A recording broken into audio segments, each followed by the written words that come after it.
Okay. Okay. Took a long time to go live. Took like 15 seconds to go live. All right. Anyway, we are live. Welcome to American Hammers TV, still part of the American Hammers Network. We're going to have a big show tonight, big preview of the Frankfurt match tomorrow, and we'll talk about a little bit about Arsenal as well. With me at the moment is James. And James did a very nice thing today. He welcomed our buddy Lucas to London.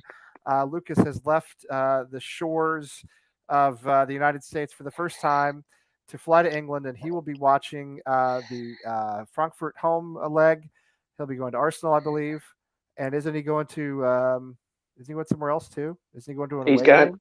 game? He's got a busy month, mate. Trust me. He's going up north. Yeah. He's hanging about down this way with me.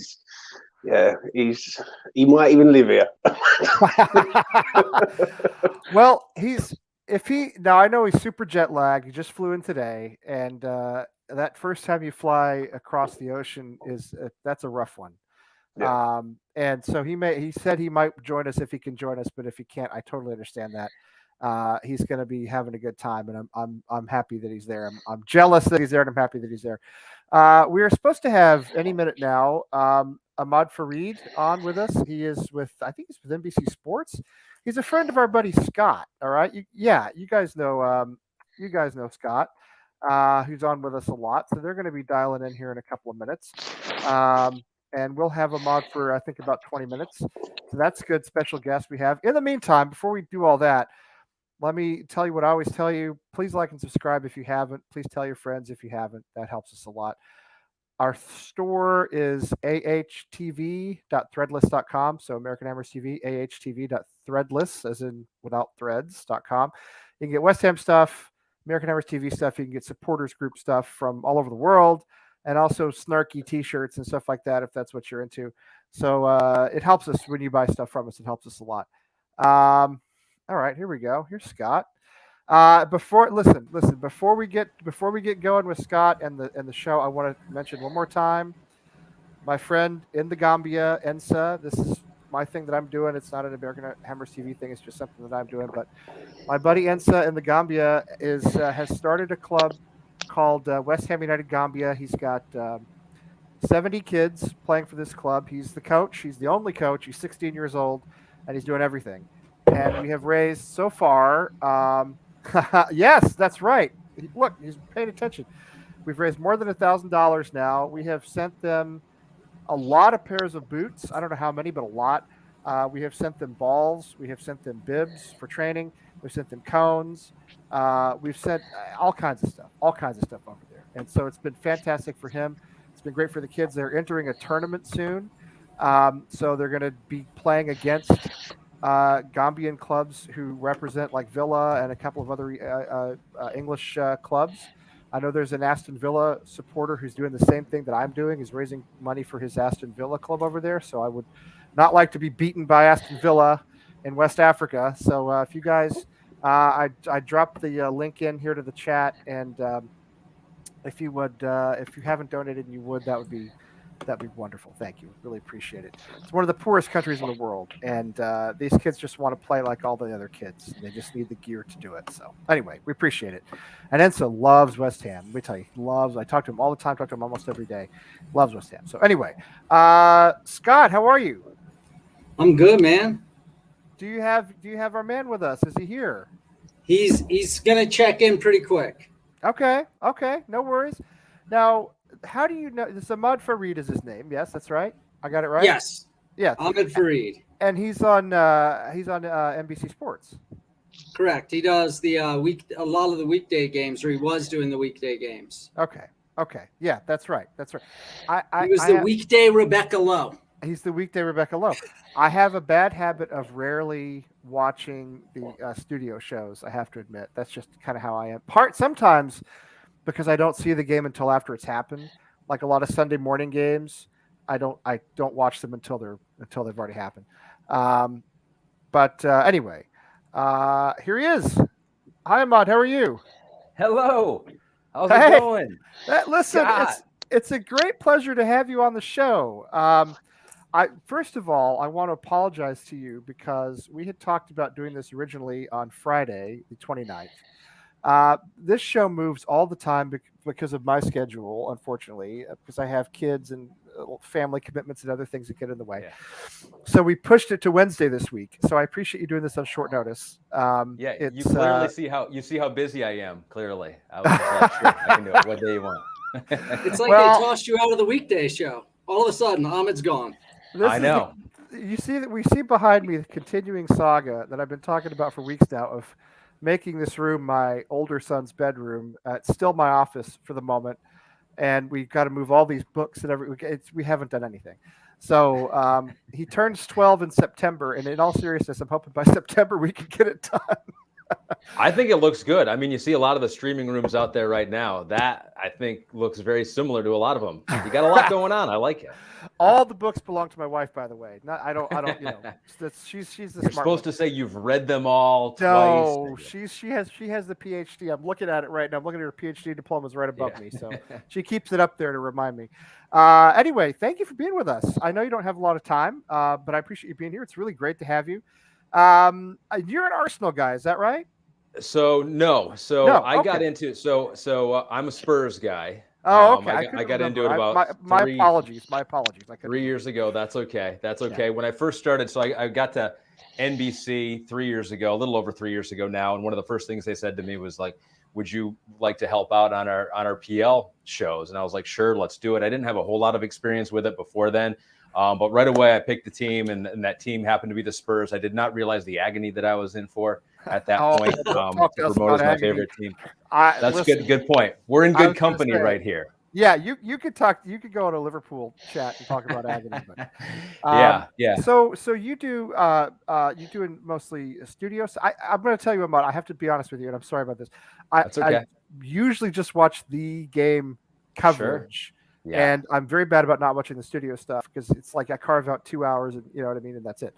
So Well, you tell know us a little Rebecca bit- Lowe. You know Rebecca Lowe. Of course, I know Rebecca right? Lowe. Yes, absolutely. All right. So I'm the guy that when I'm on, Twitter blows up with "Where's Rebecca?"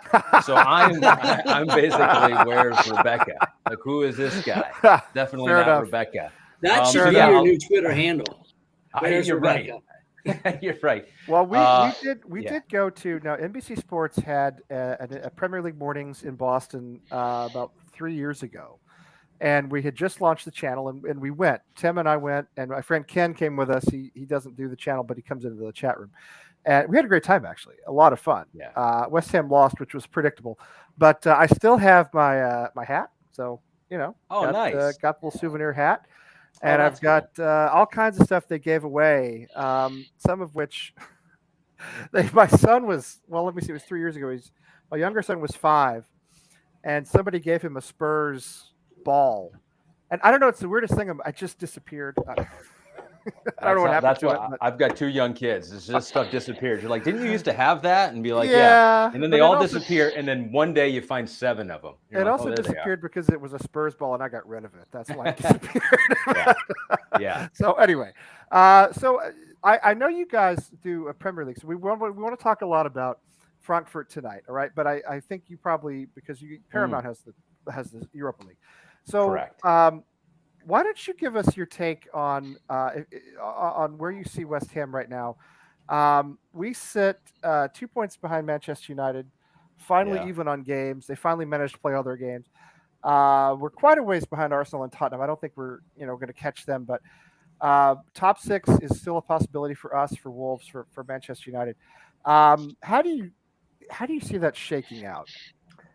It's so funny because it's like, and I think this is probably how most leagues are, but if you're a fan of a team, it is all in relation to what your expectations were, right? If you have low expectations, you finish mid-table, you're like, oh, wow, what a pretty good year. Like everyone at Newcastle right now is probably ecstatic. They're 9th right now, running up the table, look like they were in relegation danger at some point. And so for them, that's a good year. West Ham has exceeded expectations so much, especially since David Moyes got there, that this can feel like a little bit, I think, of a letdown for you. But I think you guys follow it as much, if not more than anyone out there. So you characterize that very well.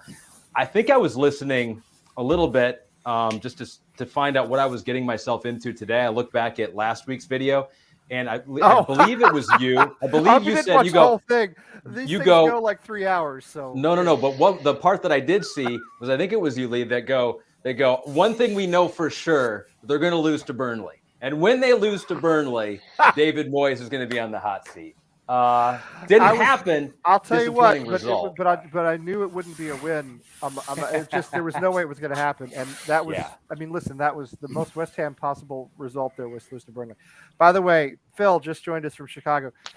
You guys who are watching tonight, James, obviously our prepper Cockney from East London, Scott in Reno.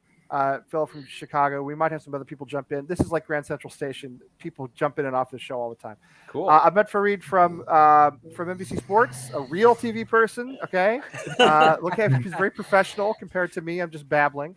Anyway, we're discussing, just catch Phil up a little bit. We're talking about Premier League stuff to begin with, and then we'll move on to Frankfurt because Ahmed's time is a little limited. So I'm curious. I'm going to tell you right now. Yeah, I'm going to tell you right now. I mean, my wife, she was like, "You know him?" When we were watching like the Olympics coverage, she's like, "You know that guy?" I was like, "Yeah. He used to do stories on my high school team when he was back in Virginia Beach." And she's like, "But like, look at how cool, look how big he is." I was like, "Hey, he had to start somewhere." And then she goes, but wait, where's Rebecca? Should she be out there today? Exactly. Why is Rebecca not doing the Olympics as well? Yeah, exactly. I'll tell you the first time I showed my boys one of my American Hammers TV T-shirts, which by the way I have on under my Aaron Cresswell shirt. Nice. Here, they said, "Daddy, you're famous." I said, "I'm not famous with 1,200 subscribers on YouTube. Is really not famous." But so it's interesting you mentioned expectations. I mean, I feel we really run the gamut here. I think after last season, there was a real expectation that we could end up top 6 or maybe even top 4. There was a lot of real talk about that. And then, everybody knows, and every message you see from West Ham fan on Twitter after every loss or draw is we didn't strengthen in January, and I don't know why, but I mean, what are your thoughts about that? About an empty January window for a club trying to fight on, at the time, 3-4 fronts, and now still 2. Right. It's so hard to kind of like get into the brains and in the books of some of these teams. You don't know if there's a 3-year plan. You don't know if, I know this from covering some of the other sports and knowing some of the other GMs. People ask that same question around baseball and around a football team, especially baseball, honestly, because I think that's most similar to the PL and the way the finances work. And they go, "How come you didn't spend?" And they go, "Well, we had a decision last year or the year before. We can either spend now or we can wait for 2 years." And so they're like, the money that we were going to spend now, we spent it last year, or it's earmarked for this new thing down the road. So I know it's always frustrating, but teams, I know from talking to some GMs and out there that teams are very cognizant that they can't spend every year, unless you are City or unless you are Liverpool or something like that. Or now Newcastle, or now Newcastle, Chelsea, or a big money club. Yeah, exactly, a multi-billion-dollar owner. And so, I mean, like all these teams have budgets. It might not seem like it. They're multi-billion-dollar teams. They're spending millions, making millions, but they still have budgets that the people running the football operation need to answer to. And so, like, without knowing the specifics, I bet it falls into one of those realms, because obviously they would like to be, talent improved and be competing more closely to the top 4. But we also have David Sullivan as our primary owner, and we've talked so much about him over the years. We're not fans, to put it mildly. Sure. I don't want to get back into that because I want to spend your time in other ways. But he's not known for investing. Historically, they're not known for investing in the club, and they got a little bit lucky when they brought in David Moyes, who's turned out to be a great manager. Let me ask you this: Newcastle have money now. Is there a way for a club like West Ham to be consistently around the top 6, contend for it without just getting a gigantic billionaire buyout? Yeah, I mean, it does seem like a lot of times that we're resting on a rich owner, although there are rules in place and fair play, and Manchester City is running not strictly enforced, though. You have to admit, True. Not strictly enforced. Good point. So it does seem like it comes down to a lot of times the willingness to spend of the owner. But there is a club, and I think of Leeds because they're tied with the San Francisco 49ers, and they do a lot of the things on the football side that they try to do at the football side at Leeds, and that is trying to find these market inefficiencies. If you're familiar with Moneyball and the Oakland Athletics and baseball, it's kind of trying to find exactly what you just mentioned. Do you need to spend for the big time players? Because we've seen, I mean, obviously it's all over the place with Chelsea and some of the big name players they bring in, and we see Lukaku now, record signing, looks like he might be one and done if anyone wants to take him after this year. And so teams clearly see that, and they see like, okay, some of these big money deals don't work out. Maybe we can figure out a way that we can find market inefficiencies, some players under the radar. I think that's obviously very difficult to do, and you've got to basically hit on 90% of your players that way. But I think it is possible, and that's probably the fantasy for a lot of the people running these football clubs out there.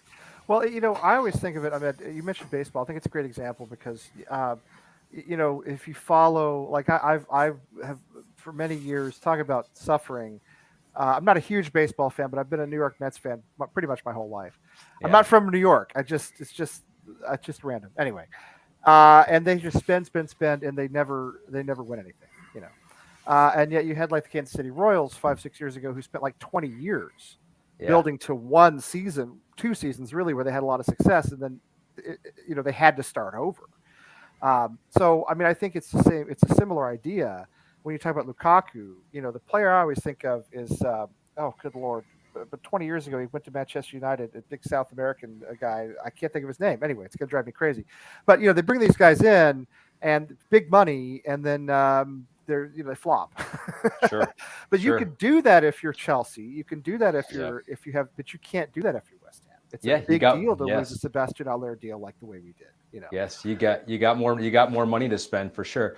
I'm curious if you guys, I thought there was going to be more questions about behind the scenes at NBC, like what Robbie Earl has for lunch or anything like that. Do you guys want to know any dirt? Well, let me open it up. Well, James never sees NBC because he's in England. He's a proper. James lives in East London.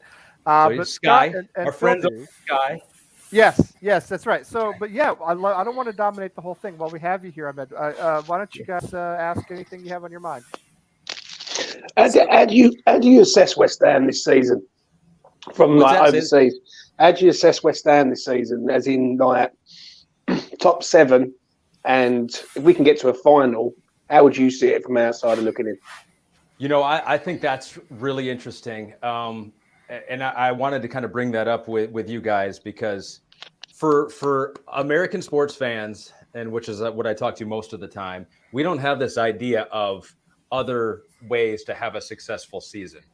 For most of the teams over here, it's championship or nothing. Even teams with low expectations. If you make the playoffs, bow out early, it's like, yeah, it was an okay season, but it was bad ultimately because you didn't win the ultimate prize. Yeah. I like the fact that that's not the case necessarily with football out in Europe and in England. And so, competing for a Europa title, a championship there. Like, I think I love the fact that you can have success outside of the big top, league title. There are other ways to win. And honestly, I think that there's a chance that we see some of that in the NBA here in the States. I think there's a chance you see that in baseball here in the States, some side tournaments. So for me, I love that. Like you guys have the real answer, whatever you guys feel is successful or not. For me, I think you win a trophy at West Ham, which hasn't happened in a major way since years. 42 exactly years. 80, a long 80 time. or something like that. Yeah, 1980. I was 6 years old and I didn't even know what West Ham was. 42 years is a long time. Yeah. So to me, as an outsider looking in, who's not as dedicated to the club as you guys are, that looks like a successful season. But I can understand where you were hoping for a little bit more with this club, and it fell short. What do you think is the? Do you have any thoughts on Declan Rice and his future? That's the obsession with us right now is Declan Rice. Yeah, and what is Moyes said? They want to keep him. Like they have no. Oh, they want to keep him. They listen. I mean, they're saying they want 150 million pounds for him. I think West Ham hold all the cards in this one though. I think this is the first contract that West Ham's actually got right for once, and they've actually got in a way that they've got control over the situation. Like if people can speak, but West Ham have made their feelings known. They want 150 million pounds for the man, because what he brings to the team. Now, which is literally like 30% of the value of the whole club. Yeah, I mean seriously. something like that, maybe more. So I think West Ham hold all the cards. It's an hard one though, because Declan's been so great for us. If he decides he wants to go and Manchester City or Liverpool come in for him, I think that's a great move for him. I think he goes and wins trophies at either of them clubs. Yeah. Anyone else below that, I wouldn't be too best pleased. I think if he goes to Man United, I know Man United's a global brand, don't get me wrong, but they're miles away from where they were 15 years ago, 10 years ago. They're on the downward slide, in my opinion. Yeah, and like for Nebraska football and college football, like Nebraska. I think if Declan goes, I think he has to go to a club who are going to be a powerhouse and nothing more, if that makes sense. Yeah. I think that's the right approach for West Ham, because who knows? I mean, you all see it. There's a lot of pressure on a lot of these managers, a lot of the people running the football operation. There's a ton of pressure. There has been for a long time on those running the show at Manchester United. Basically, they're all out. They're replaced. And so for a club like that, if they feel like Declan Rice is the missing piece and he can pull everything together, like I give West Ham a lot of credit saying meet our price, because we would rather not trade him. Well, they're not in a hurry for it. You know, they're not. They would like to keep him. So I give him credit for setting that bar high, because people might look at that and be like, be more realistic. Well, why? If you want to keep the player and you think he makes your team better now and in the future, and you want to build around him, then set the price high. And if someone's crazy enough to meet that high price, then you can hopefully replace him with a couple of guys. And historically, we've never done it. We've always undersold historically. You can just go back to as many, the whole core of the England team in the 2000s, Rio Ferdinand and Joe Cole and Michael Carrick and Glenn Johnson, it go on and on and on. And they were all West Ham Academy products we undersold at some point. All right, I do want to ask this, even though it's a little bit off the topic of West Ham, because this is a big thing for me. Do you think, let's hold it to football for the moment, okay? To soccer for the moment. Yeah. Do you think, not whether it's going to happen, because MLS will never allow it, but would it be good for the game in this country? Yes, I think it would be good for the game. I'm so glad you said that. Big Phil Steve's not about it. He doesn't like it. I saw his head when it came up. He was like, "Oh boy." Well, Phil's an MLS guy. He's a big Chicago Fire guy. So Phil's an MLS. What do you think? My thing, it's not that I don't want it. Eventually, it's just. How many times would the Fire been relegated? I was going to say you don't want to see the Fire go down. Is that it? We should have been relegated. But I think, for me, we have to stabilize the lower divisions a lot more before we can really jump into having that discussion. Because there's no point in introducing Pro-Rel if it's going to cause a collapse of all these lower league clubs who can't really handle the jump to the next level. Mm-hmm. And so that's my concern primarily. It's fine if you want to have it, but let's make sure these clubs are in a better position financially to handle it. I had an interesting conversation with an MLS player about that, and I was just like, come on, man, what about relegation? And he was really clear on the fact that those guys that own the MLS teams have spent so much money to be such a part of that exclusive club that they will never, ever allow it, because, does the LA Galaxy want to be playing against El Paso? Well, right? You can't go to Bob Kraft and say, "Thanks, Bob, for the millions you've pumped into this league as a founding, member and a franchise owner for almost 30 years now," and say, "Oh, by the way, if your team's not good enough, they're going to play the Charleston Battery next season in front of 2,000 people." Thing is, though, you understand. I would say one thing, because from an outside looking in, obviously, we've got promotion, relegation here, and we've been known for that through all the divisions. And listen, when you get relegated, it's the heartbreaking moment. Like you go through that sort of pain of seeing your team suffer. But when you go up or you win promotion to the next level, like I've just seen it recently, a team that was playing in the National League, which is like the Conference League, part-time league, and now they're actually in League One. Like they're literally two tiers away from being in the Premier League. And for what they've achieved, I think it is a good thing, because it shows progression in each club over a period of time. Do you know what I'm saying? I think it's essential to the game, in all honesty. And it goes back to what you were talking about. Yeah. You look at West Ham, and I think about the Chicago Cubs and the Boston Red Sox and all the years they didn't win titles, and people said they're chokers or they're losers because they didn't win the World Series. But, you take a club like West Ham, we've played probably more than half of our history in the top tier of English football, going back as far as 125 years. And that in itself is an accomplishment. Because a lot of clubs can't say that. Crystal Palace can't say that. I don't think Southampton can say that. Clubs that are close to our level, they can't. They don't. When have you look at a team like Brentford, for instance, right. from where they've come from, Brentford. Now, Brentford, I remember, go back 10 years ago, was a League Two side. Yes, in the lower Brentford, sort of. Bournemouth were the same way, and they may be coming back up again. I think it's fantastic. It's like the college bowl games, right? You get to win a bowl game, and it's a big deal, even if you finish 7-5 or something. It's cool to say, hey, we're in the top tier because we earned being in the top tier, as opposed to we're in the top tier because our owner bought it for us. Yeah, no, it's a story, right? It's like all sports is a story in the story arc, and you've worked your way up to the top league in the country, and you might be in a small part of England or a small town, like a small town in Alabama, could all of a sudden be playing against Tom Brady and the New England Patriots in the Super Bowl. Like, I totally get it, but I see the other side of it too. Like Scott mentioned, I wish Tom Brady still played for the Patriots. You're kind of killing me with that. Oh yeah, that's anyway, right. Yeah. I live in Boston. I live outside of Boston, so we don't talk about him anymore.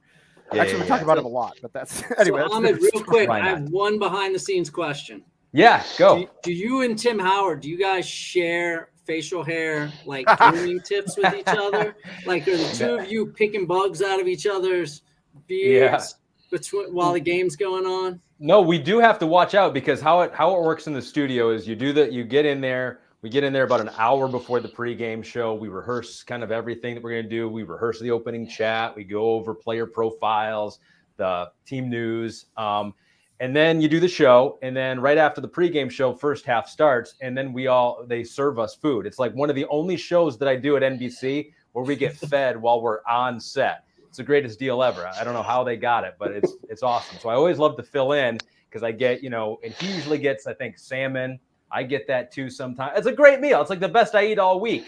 But you're right. It's like, so right before halftime, makeup and wardrobe come in and they check Tim. They check me to make sure that we don't have salmon hanging out in our facial hair.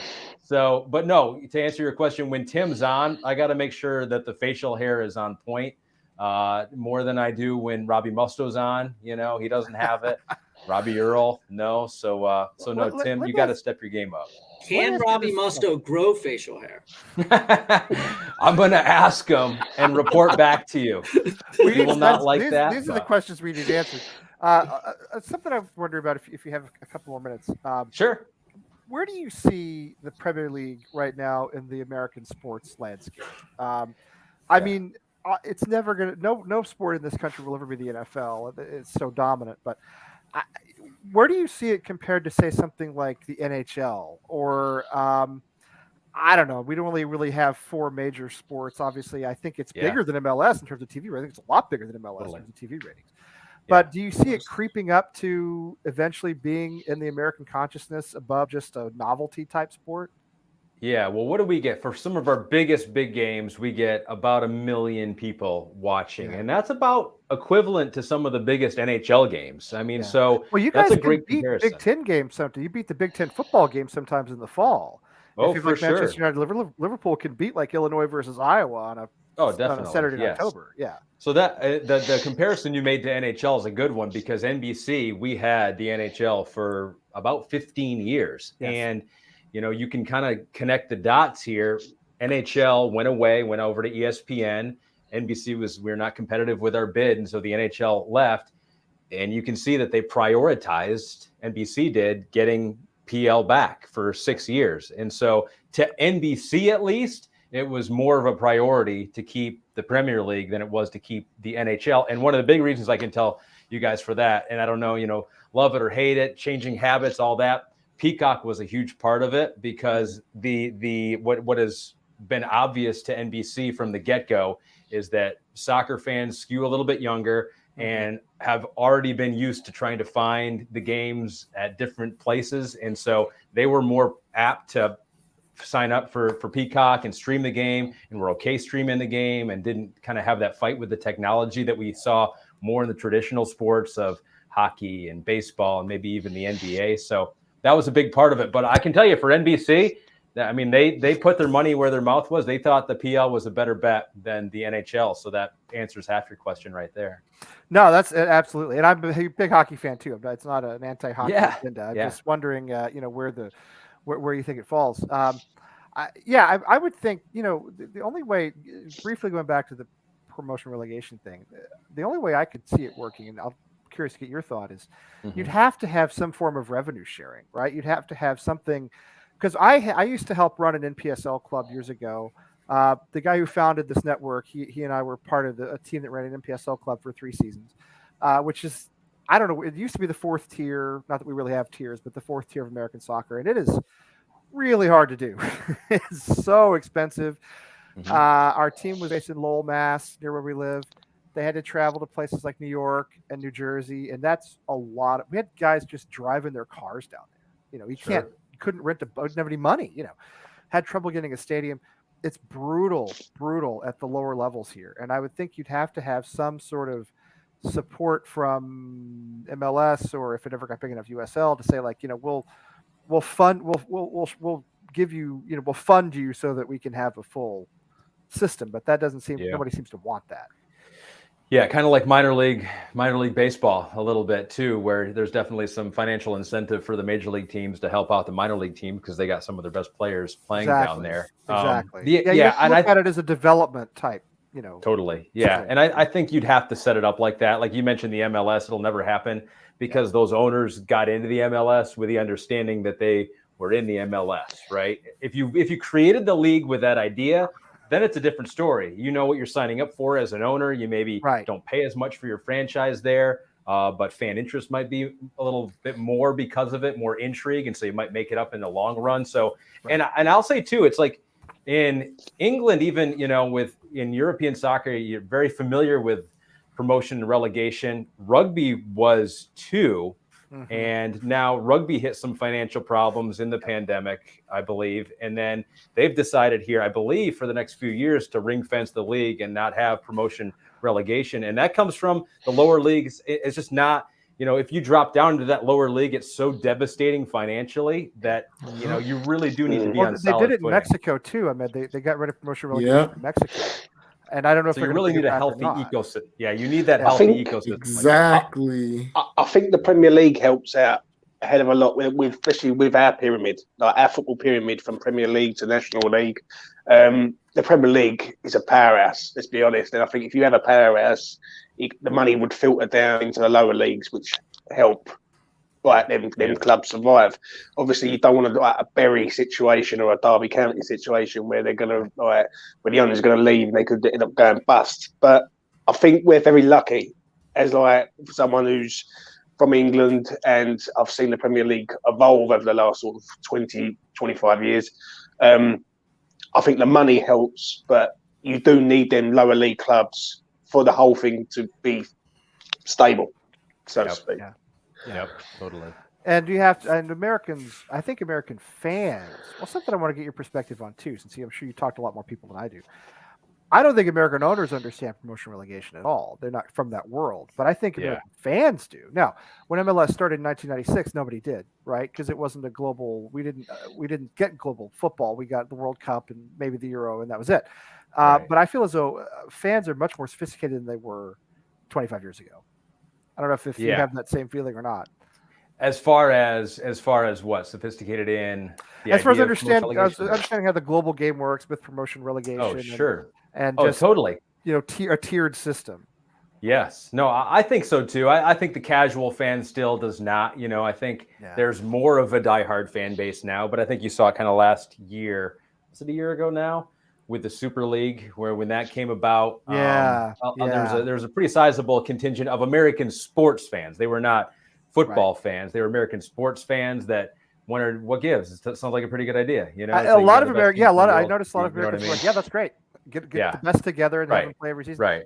No, you're absolutely right about that. By the way, Phil, come back. Phil, come back. I don't know where you went. Anyway, hope Phil comes back. He'll be back. It's all kinds of technical things that happen from time to time. I mean, do you think the Super League will come to be? I don't want it to, obviously, but I got to tell you, if the money's there, it's like the Premier League was the same way 30 years ago. If the money's there, it's going to happen, I think. Yeah, I don't think it is going to happen. I think there are enough billionaires that got the slap on the wrist hard enough to where they were like, wow, we did not think all the way through this. Like, I get it, right? It's like the same reason we're talking about MLS not wanting relegations. Like, I get it. If you're an owner, you want to be guaranteed a spot in the tournament with the 16 richest clubs in the world every year. Why wouldn't you want that? And honestly, from a fan's perspective, like I brought this point up because we talked about this on our shows, and I was like, all right, everyone hates the Super League. Clearly, we all know the reasons why. But I was like, let me just try to think of a way. It's like, all right, wouldn't we want to see Real Madrid versus Liverpool every year? Wouldn't we want to see, like there are some of these matchups that would be like college basketball if every year we didn't get Duke versus North Carolina. Exactly. It would be like, well, why not? Shouldn't those teams play each other twice every year? And so, like, I get the argument for it, but it's just not in the DNA, right? It's just not in the DNA, and it's too different. And like, who knows? Like 20 years from now, will it be a thing? Maybe. Who knows? We'll be around in 20 years, but right now, to answer this question, Frankie, there are tiers of American soccer. Sorry to use the S word, but I try to differentiate. There's the USL, which has, I think, 3 leagues now. Does NPSL even still exist? I'm not sure it does anymore. But there are, it's just that there's no promotion relegation between them. You just, if you win one, you win one. If you come in at the bottom of the table, try again next, So there are tiers in place, but they're not. There's no movement between them, and also you do have to consider the travel, and the distances in our country. Totally. If you overlay a map of the U.S. over Europe, L.A. to Boston is Portugal to someplace like Vienna, or it's a big distance. Sure. Is what I'm saying. I mean, people. I tweeted something about this the other day. I get all these. It's never West Ham fans, to be fair, but I get fans of European football. They ask me, well, why don't you support your local club? Well, I mean, my local club, the Revolution, play 50 miles from where I live.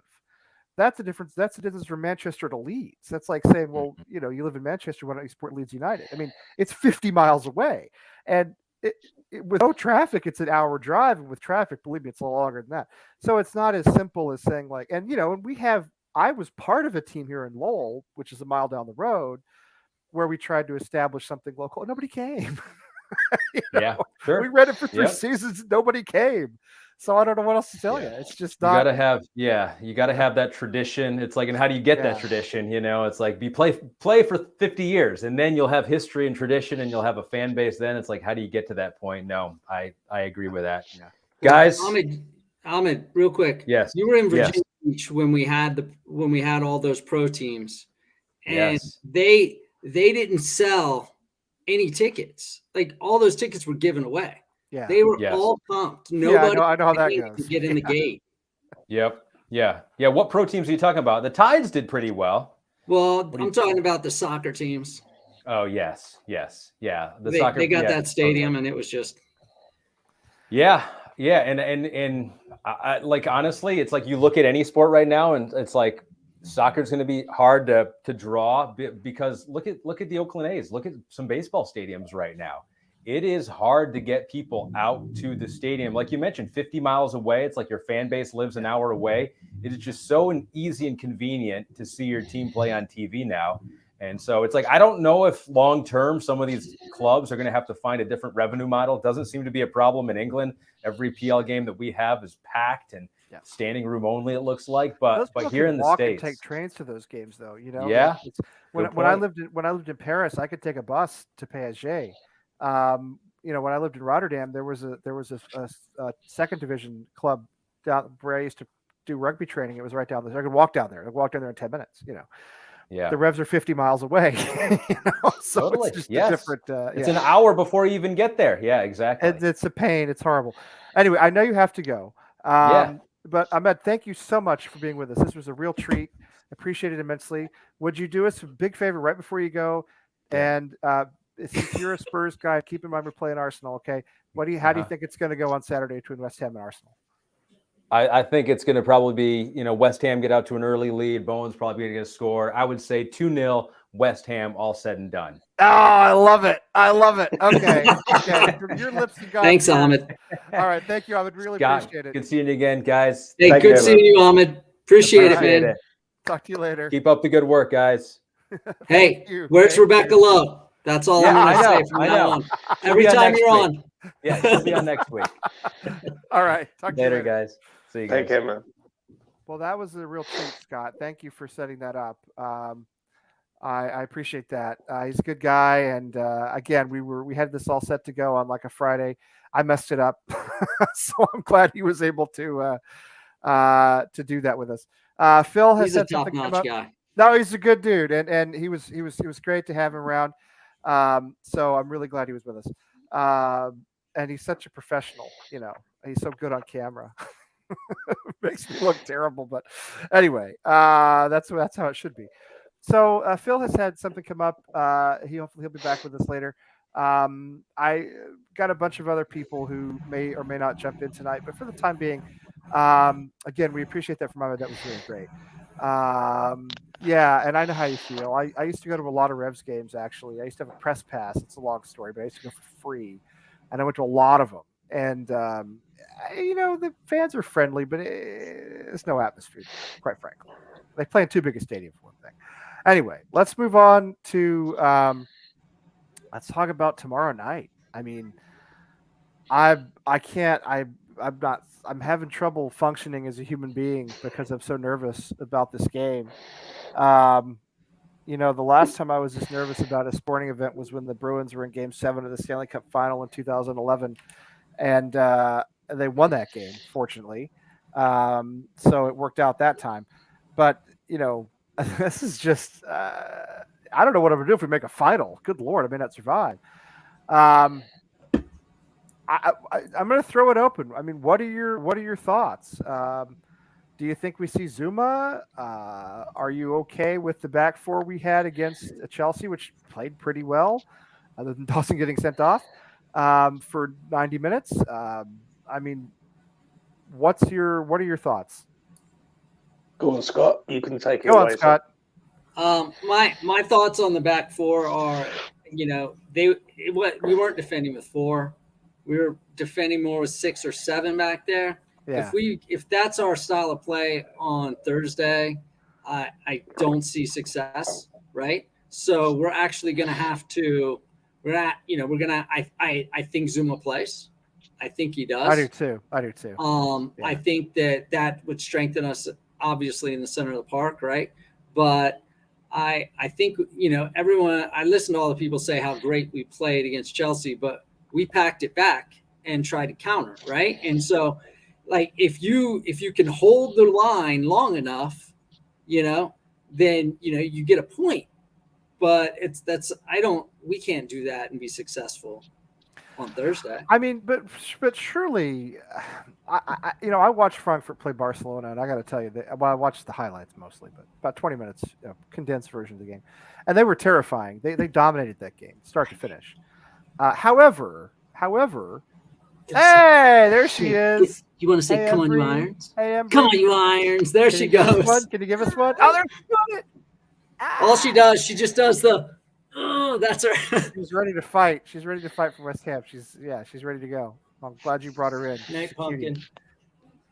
I mean, you know, but Frankfurt, their last 9 games, they have 1 win, and it was a win at the Neue Cup. That's it. That's it. The last time they won league was the 13th of March in the Bundesliga. Exactly. That's what I'm saying. So, they're 1 win since March 13th in Barcelona, and everything else has been a draw or a loss. Mm. So I think tomorrow, I think you're going to see a party atmosphere, and I've got a feeling that West Ham are going to give them a good hiding. I really do. I think if Zuma plays tomorrow, then I fancy us to roll him out the ground if we score early. If we don't score early, it's just going to be a slog. I think West Ham might just try and get a goal, shut up shop, don't concede anything, and West Ham think, you know what, we'll go over to there and we'll play counter-attacking football. You know what I mean? As we did in Lyon, basically. 100%, yeah. But I do feel the fan base is going to be the 12th man tomorrow night. Absolutely. And I think they're going to push this team to a level. And I think the boys know. listen, I agree with what Scott said. On against Chelsea the other day, was we good? No, not really. We was But we pretty weren't bang set up out. to be good. We weren't set up to be good. Clearly, Moyes said we're focusing on Europe, right? But what it was, we was good in defensively, like the defensive shape, but that's all we had. That's all we really had. But I think we all know that the Chelsea game wasn't really for us. Like we could have been playing anyone. I think we would have played like that. But it's massive tomorrow on two levels. One, the game, and two, if Zuma plays. Zuma's in that starting lineup tomorrow, then that just pushes up another level. If he's not, I do think it'd be Ben Johnson and Dawson together. I don't think that. I do too. I think Ben proved himself the other day that he can go back there. He can be a centre half, and he done pretty all right. I've got to be honest. He shocked me. But if you have Zuma in there with Dawson, it's a different level, mate. And I think we go up to another level then. I feel the same way. We've had a show on Tuesday morning. Tim did a show with Wally, and I came on right at the end, and they asked me what I thought would happen on Thursday. And I don't want to, we always do our predictions at the end of this show. I don't want to give it all away. I didn't jinx this against Lyon when I thought we would beat Lyon in Lyon pretty soundly, and that's exactly what happened. And I'm starting to feel like this for tomorrow's game too. I agree with you, James. I think, especially if Zuma plays, I think Frankfurt, they kind of like to be a counter-attacking team the way we do. Which sometimes is a problem for us, right? So we don't, but they went after Barcelona, them. And Barcelona defensively, I know we're talking about Barcelona, but they're not what they were 10 years ago. We all know that. Defensively, they're nuts. What it is with Frankfurt, I've done a little bit of research. I've done a show, me and Affa's done a show last night about it. They play a 3-4-3 system, and they're known for that system. They've got their centre half, Dicker. He's not in the team. He's out. He's suspended. And when you look at a couple of their players, they've got Sebastian Roda, ex-Borussia Dortmund player, very, very good. Yep. Kostic. And I think if we can stop Kostic tomorrow, then we've got a chance because he's going to be. It's just what fresh fielders say it here, and I on that left-hand side. Yeah, I mean, Fo, to answer this, officially yes, but X has been ex-West Ham employee, of course. You know who X is. He has been saying that there's a strong chance that we'll see Zuma. The thing one of the things I like about David Moyes, all right, is that he doesn't leak. Our club doesn't leak the way it used to. No. Zuma has allegedly been training indoors, away from the rest of the team, perhaps so that we can hide the fact that he's healthy, right? I mean, because Moyes has done that before. He's done that before with other players. So this is a good question, though, Ken. Can you rush him right back in and have him play 90? I don't know. I just don't know. And you hate to use a substitution on a center back. But don't forget, tomorrow, it's 5 subs. That's true. You get sub half your team. Yeah, so basically, if West Ham, say, go a couple of goals up, what it is, West Ham need to score early tomorrow. There's no two ways about it. West Ham get out that traps early and get a goal. Yeah. I think the floodgates will open because Frankfurt will have to come out. They can't sit there and defend because I think they might get done. And if West Ham go 2-0 up, I think West Ham will take Zuma off after 70 minutes and go through it at the back and just sit there and come and try and break us down. So I think it's worth the risk. There's more reward than risk in having Zuma there. I think we need him there. Well, and let's be honest too. I mean, we need goals in this home leg, right? I mean, that's the idea. So that you can go into Frankfurt and you can go for a draw or you can go for a narrow loss and still win the tie. So, I mean, in theory, if Zuma comes out and, he plays 70 minutes and he can't go against Arsenal, or even if he can't go next week, we don't want him to be crocked for a long time, but it's better to have him tomorrow than in the next 2 games after that, I think, if that makes sense. Yeah. Because that Johnson can do a job at center back. He's fine. I don't see any reason for Fredericks to be in the starting 11. Do you guys see this happening at all? No, not unless he plays free at the back. Yeah. I think he's horrific most of the time defending. Yeah.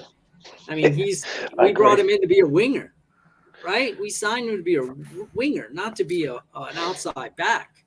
And it's, it's kind of like shuffle them around, see what works. And he hasn't been real bad, but he's been pretty bad in the back. Well, he got punked this weekend, and body to body, just got dumped on his behind, and just kind of sat there. Yeah, I think that's it. I just looked at one of your comments there. Someone said about it's a big game for Antonio. I think it was Ken. I think it is. It was in Ken, yeah. It is a big game for Antonio tomorrow because there's no excuses now. The man's had rest. He hasn't played no games. But hasn't he in Europa? He hit his hold up play against Lyon was spectacular. Both both matches. And I think since in those games, he does the job, right? And in the Premier League, I think we're doing something different offensively, where we're not holding the ball up as much.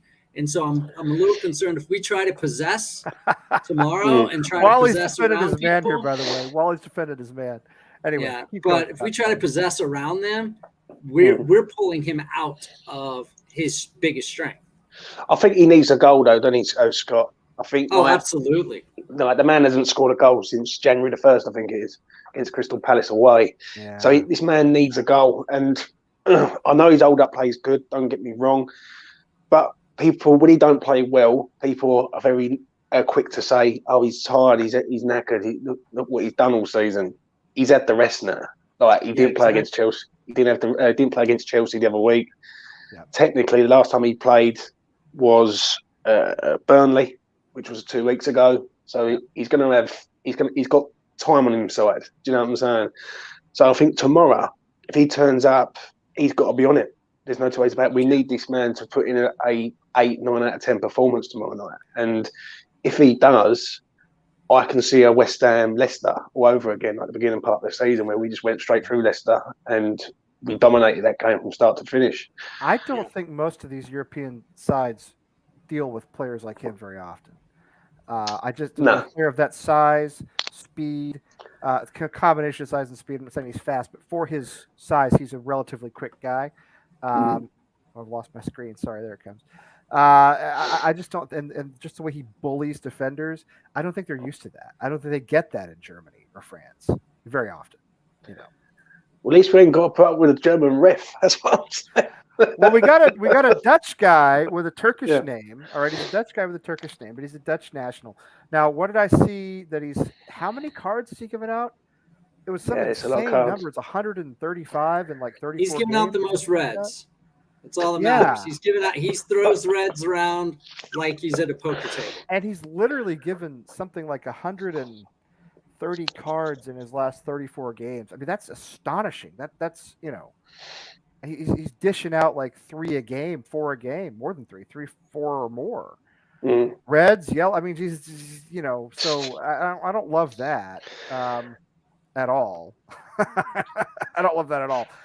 But, I look back on that Lyon home game, and we came out of it. I felt as though the Lyon game went about as poorly as it could have gone for us, other than the result, which I know sounds funny, but we had a pitch invasion. We had the atmosphere wasn't the same as it was for Sevilla. It was a little bit edgy. We had a sending off. We came out of the home tie home leg with a draw, which is not what you want to have happen. And even so, we went into Lyon and just dominated them. I think that inspired them, though, mate. If you want to be honest, Lee. I think it gave them confidence, right? That you can have that bad home leg, and then you can go, to the other. Because let's be honest. What else could have went wrong that night? Nothing. other than the result. Other than the result, it was a disaster. It was an absolute disaster. The atmosphere was not what it was against Sevilla. It was edgy and I don't know how to explain it, but it felt that way anyway. I wasn't there, obviously. It felt that way. I feel that the Seville game, they was nervous to a point because it was a big moment for them. Right? Let's be honest. When we've drawn out a team that's won the Europa League the most times, we think what's going to happen here? Like, is this the end? And then when we get through that and we play Leon, I actually fancied us to beat Leon over 2 legs. I seen it on my channel. Oh no, I thought we'd go into Leon and win that game, and we did. It didn't surprise me at all, to be honest. And I feel out of all 3 games that we've played, so that's Seville home and away, Leon home and away, and now the Frankfurt game. I think this Frankfurt game is the tougher one because we're expected to go through it. Yes, whereas I think the other 2, I think teams looked at people from the outside were looking at us and going, Leon's a tough team, ex-Champions League team. Seville's a really good side. They've won the competition multiple times. This Frankfurt side, from what I've been doing, they're very hard working. They're not got any star players, but they're a good German machine, basically. Yeah, they're German, and that always worries me a little bit when you have an English club going up against Germans, just with the history of the Germans being so efficient. However, it's not the national team. It's not the Mannschaft. It's it's a club side, and it's going to be different. They're not all German players. We way back when we started this competition, when West Ham started in the group stages of Europa League, we looked, and you were probably on the show, James. We looked at every club in the competition, and we said, I remember that. Which ones do you fear? And there were like maybe 2 or 3. Barcelona was one. I actually remember that one. Sorry to butt in, Lee, but I actually remember me and Nafas had a massive debate about it. And he said Barcelona, and I remember that show quite clearly as you was reminding me. And I turned around and said that West Ham need to sort of embrace it, but I think the Premier League's more. And Nafas said, "Well, no, we can win it." And I said, "Well, look at the teams in it that."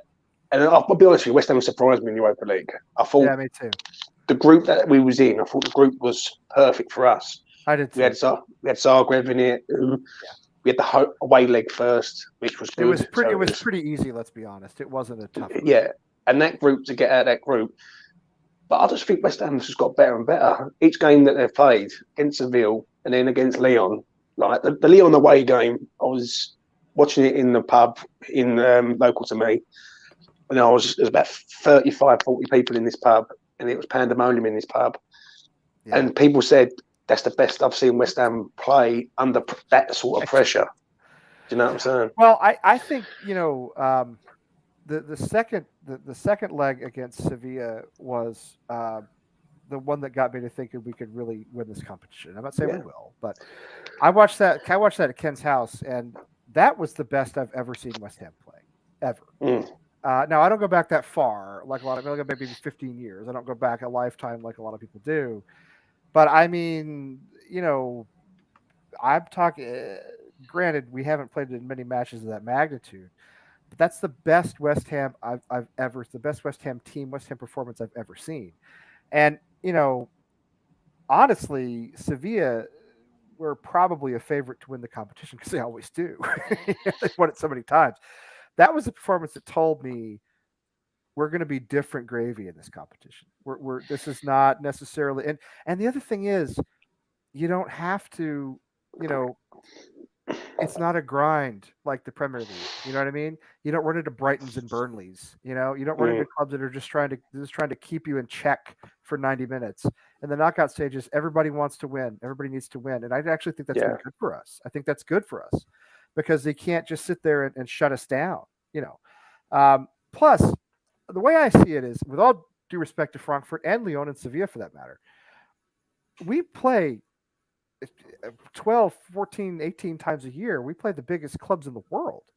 I mean, you've got Liverpool, Manchester City, Chelsea, Arsenal, Tottenham. Sorry, but they're back to where they were before. Manchester United, they've slipped some, obviously, but we constantly play the biggest clubs in the world. All of them, arguably, are as big as or bigger than anybody left in the Europa League. And that is why tomorrow's game's got to be treated like a Premier League game. Yeah. Not a Europa League game. I think if we play Bundesliga football, it suits Frankfurt. It's where they slow the game down and they're going to try and buy fouls and win free kicks.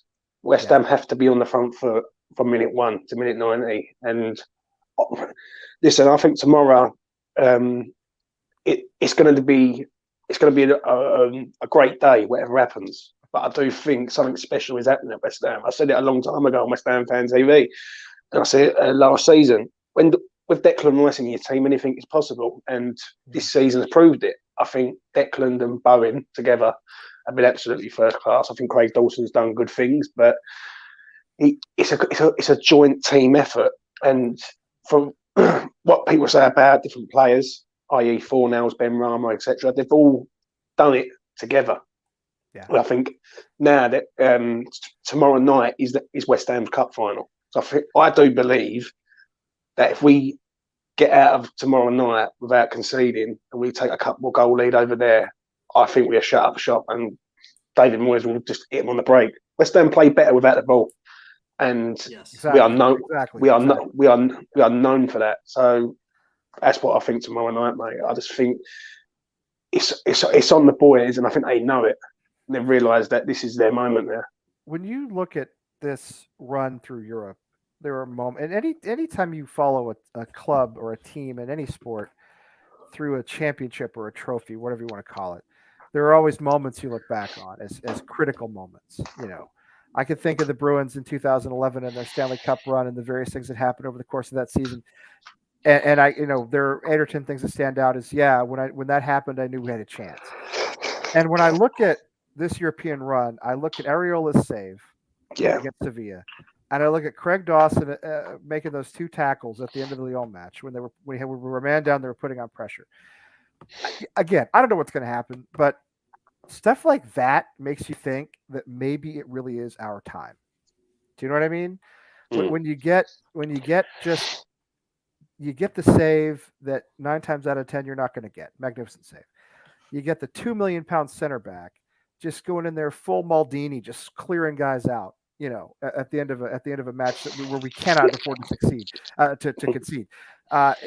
It feels, you know, of course, this is probably going to lead to us being tonked 3-0 tomorrow, but you know, it feels different. You know what I mean? And I've never had this feeling with West Ham before. It's always been. I've never had these sort of milestones over the course of a season or over the course of a run where I've said to myself, this feels like something happening. I think you're right there. I think the Lyon home game proved that to me, because when we're sitting there at half time, all of us, wherever you are around the world, if you're sitting there at half time 0-0, we're down to 10 men, we're playing a very, very good side. Yeah. And then Jared Bowen comes out and scores a goal. Yeah. And that means we've got something. And that to me is little things where that's helped us on our way, sort of thing. One thing I will say, I know it's a bit of a cliche, but we have to score first tomorrow. No question. I think we always we have. I mean, other than Sevilla, where we conceded in the first leg, and we've scored first in every other match, and I think that's critical, super critical. I don't know, Scott. What do you think? We were sort of talking over you. What do you? No, it's fine. I agree. We have to score first. I liked what James said about like it being a team effort, right? Like every team has 2-3 guys that are your standout players. Yeah. And the question is, can the other guys around them dig in and perform, right? Yeah. And a lot of times they don't have to perform above themselves.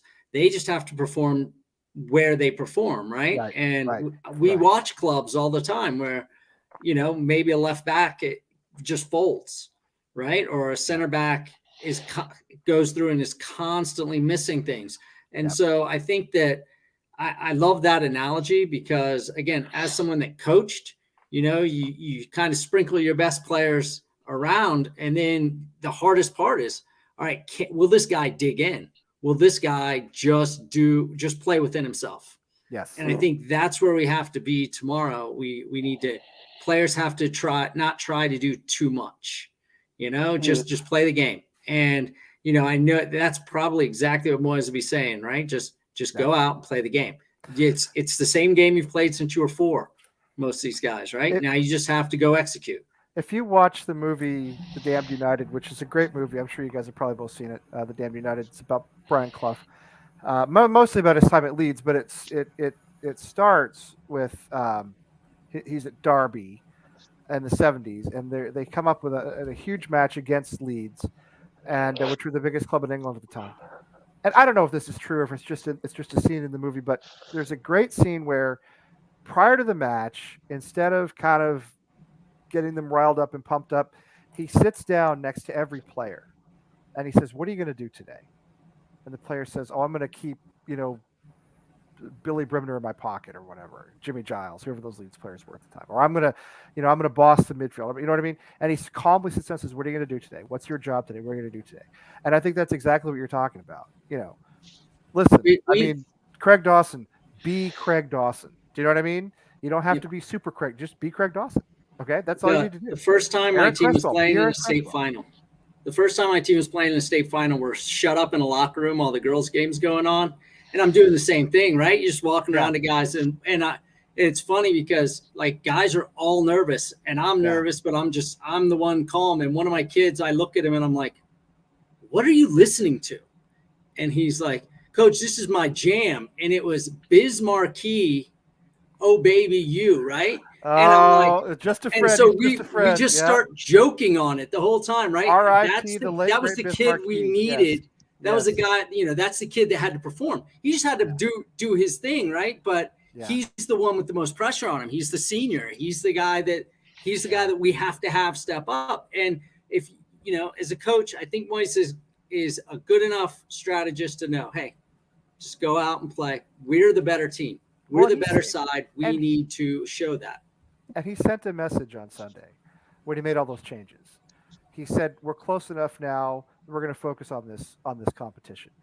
I feel as though when it was Sevilla, when it was Lyon, when it was round of 16, quarterfinal, he was still trying to balance Premier League and Europa League. And we all know about the small squad. All right, whatever the reason is for that, it's just the way it is at this point. But I think the message he sent very clearly was, all right, guys, 3 more games, 2 wins and a draw, and you win a European trophy, go to Champions League. And we're going for this. We're going for this, Yeah. I think that was the right thing to do, personally. I think he's seen the light, though, now, Lee, if I'm honest. I do too. Well, he got close enough. He got close enough to where you start to do a cost-benefit analysis, right? And you say to yourself, well, we're clearly not making top 4 in the Premier League. It's not even really possible now. Because what it is, though, Lee, there was a few times. Well, the game that I remember is the Liverpool away game, and Bowen got injured. Now, Bowen gets injured. We're just about to play Seville. Yes, and it was a pointless injury. Like, you didn't have to play Bowen. You could have played Vlasic, or you could have played Okoflex, or you could have done something else. Do you know what I mean? Instead of just exactly. Do you know what I mean? And I think Moyes is. I think they've all sat down, if I'm honest, and they've all said, "Listen, we're going to have to rotate it. Like, there's no two ways about it. You've got players here, and listen, like, as everyone knows, I like Benny, but if Benny don't play tomorrow, it's no skin. I believe that if he can get on the pitch, something could happen. But he needs some sort of impact off the bench. To me, he could be very useful as an impact sub. 100%. Because I'm with you. A lot of people have really slated Benrahma lately, and I don't feel that way. I still think he's a good player. He's kind of inconsistent, but then a lot of our players are. But that's the thing. Again, we're not Manchester City or Liverpool, all right? But neither are Eintracht Frankfurt. They have players too, because they're like 9th in the Bundesliga, and they're just a lot like us. Yeah, but each one of them players, as I said earlier, Scott will probably sort of relate to this. As a team collective, they've all participated this year in that Europa League. Like Benrahma, for instance, I use him as a prime example. Benrahma in Genk changed the game for us. Absolutely, fantastic. With 1-0 down, he scores 2 goals. Yeah, we end up drawing the game 2-2. That's right, 2 goals. Yeah. And for me, he's done his part. Fornells has done his part. Bowen's done. Like, everyone's done their part. Tomorrow, we need them all to do their part. That's what we need. Like, not 1 or 2 of them. We need all 7, 8, 9 out of 10. You know what I mean? So, and I think that's exactly what Moyes was communicating. I think he looked at the situation. He said, "All right, 5. What do we have? 5, 6 Premier League games left. We're an outside shot for the top 6. It could happen, but it's still an outside shot. We have a tough run in. 2 wins and a draw, or even 2 wins and a loss if the loss is minimal." And you've won a trophy. And I think his message to the team was, all right, we're going for this. This is our goal now. And if you think about it, I mean, you know as well as I do that we're not a club that's won a lot of trophies historically, right? 4, 3 FA Cups and a Cup Winners' Cup, and that's it. And none of them, none of them in 4 decades. So I think, he's trying to cultivate a culture and an atmosphere where we say, this is for history. This is to be a legend forever at West Ham. You know what I mean? You write your name in the same book as Alan Devonshire and Billy Bonds and Alan Taylor and Trevor Brooking and all the greats of the generation now will remember each one of their names. Yeah. Yeah. Do you know what I'm saying? And listen, I totally agree on that statement because I said that on my channel. I said they can become heroes. Like, do you know what I mean? From a 65-year-old man to a 10-year-old boy. Like, do you know what I mean? And I feel that we've got the balance right. I think the centre half position is a major problem, though. Whoever is playing there tomorrow. Johnson is competent, but it's not his position. We know that. Listen, Craig Dawson has been so good. And I feel as though he's, the clock's going to strike midnight on him at some point. You know what I mean? And maybe it won't because he's been fantastic. And I have no reason to feel that way. But I go back to last season when he had 2 own goals in one game. I think it was against Arsenal, that 3-3 draw where we were up 3-0. He had 2 own goals in one game. So I'm always wondering, like, when does Craig Dawson's deal with the devil expire? Hopefully not until after the final, right? But yeah, I mean, Johnson's competent, but again, you hate to see guys playing out of position in a game of this magnitude. I think the other question too that everybody's asking is this the, and I hate to even bring this up because it's a nerve-wracking subject and it just, people on Twitter, they go crazy about this, but is this the only way we keep Declan Rice, or do we keep Declan Rice if we make Champions League and we win this? We own him. James I know, but I mean, we control the contract, right? Yeah. Yes, we do. Yes, and let's be fair. He's been offered more money, right? And that's fair. If he turns that down, again, the club made the effort, right? They would. I think everything's on the same timeline. I don't think we lose him this summer now. Regardless, I think we keep him one more year. We sell him when we've got. Let me ask you this. 2 years on the contract. Let me just throw you the doomsday scenario. Okay, we don't win the Europa League and we finish 8th. I think which is a real possibility. Yeah, real possibility. I think we sell. Yeah. I think he goes, mate. Listen, as I said earlier, when the gentleman was on, for me, West Ham hold all the cards, which is finally they've actually done something right for once, and they've got this kid locked down and not on a sort of short-term deal. The problem is with Dec. The only thing I will say is that if he ever went to Man United or lower than down, for me, that's just not a right move for him. I think it's either Man City or Liverpool for me. Yeah, or someplace else in Europe, right? Like a Real. Yeah, even in Europe. Yeah. Now, if it's the old cliche, if you get 150 million for Declan Rice, we put that into the team. Would that make West Ham better? Of course it would, but it's an hard one. Dec's been great. Yeah. If someone said to me right now, you're going to get 150 million and West Ham are going to be in the top 6 for the next 5 years, I think I would let him go and take that. Do you know what I mean? Because West Ham just don't spend no money, and with our owners, they don't spend no money. Would they put it into the team, or would they just pocket it? That's the problem that I have. I think the fear that was the return out. I think the fear that all West Ham fans have, if I'm being honest, is 2023 is fast approaching, and them owners are looking to bail out in 2023. Yeah. Do I think Declan Rice is just going to sit here and they're going to sell the club and leave him as an asset? Not at all, mate. I think he goes, like Scott said, it'll either be this year or next year. If they had their way, they will try and get the maximum value for the man. Now, if someone comes in, West Ham are saying 150 million now. Yeah. What's he going to be worth next year if West Ham's got Champions League? Technically, he's a Champions League player, isn't he? I think if we win Europa League, I think there's no question that he stays. In my opinion. Now, I don't know Declan Rice personally. I think also it depends on what the board do. That's true. If they spend, yeah, this summer is. I mean, January was a disaster. We all know that. There's a lot of blame to go around. However, it's finished and we can't do anything about it. The summer is, I mean, as pivotal a moment as the club have ever had. I think. Yeah. You know, especially if we are playing European football again next season, whether it's Champions League or Conference League or Europa League. This is the summer to show real commitment. Now we've got this Czech fellow Kretinsky, who's come in supposedly with money to spend. I mean, this is when it has to happen. I think it's the biggest window in West Ham's history, mate, coming up. I do too. And we got to get it right. I mean, the summer window last year, Vlasic, Krall, kind of not great. You know what I mean? So it's been a little hit or miss. You give Moyes credit for bringing in Bowen and Soufal and Souček, who've all been, very integral parts of the team. I think he brought them all in, if I'm not mistaken. But then, you look at Vlasic, maybe he hasn't had a chance, but he hasn't performed. Krall is just a non-entity completely. So you got to someone's Nick Krall's boots, I think. I don't know. I don't know what that. I don't know. Well, he is young and he's a lone player, so it's not. We didn't sink a lot of money into him, but we did sink 30 some odd million into Vlasic, who doesn't look, like a Premier League starting 11 regular to me.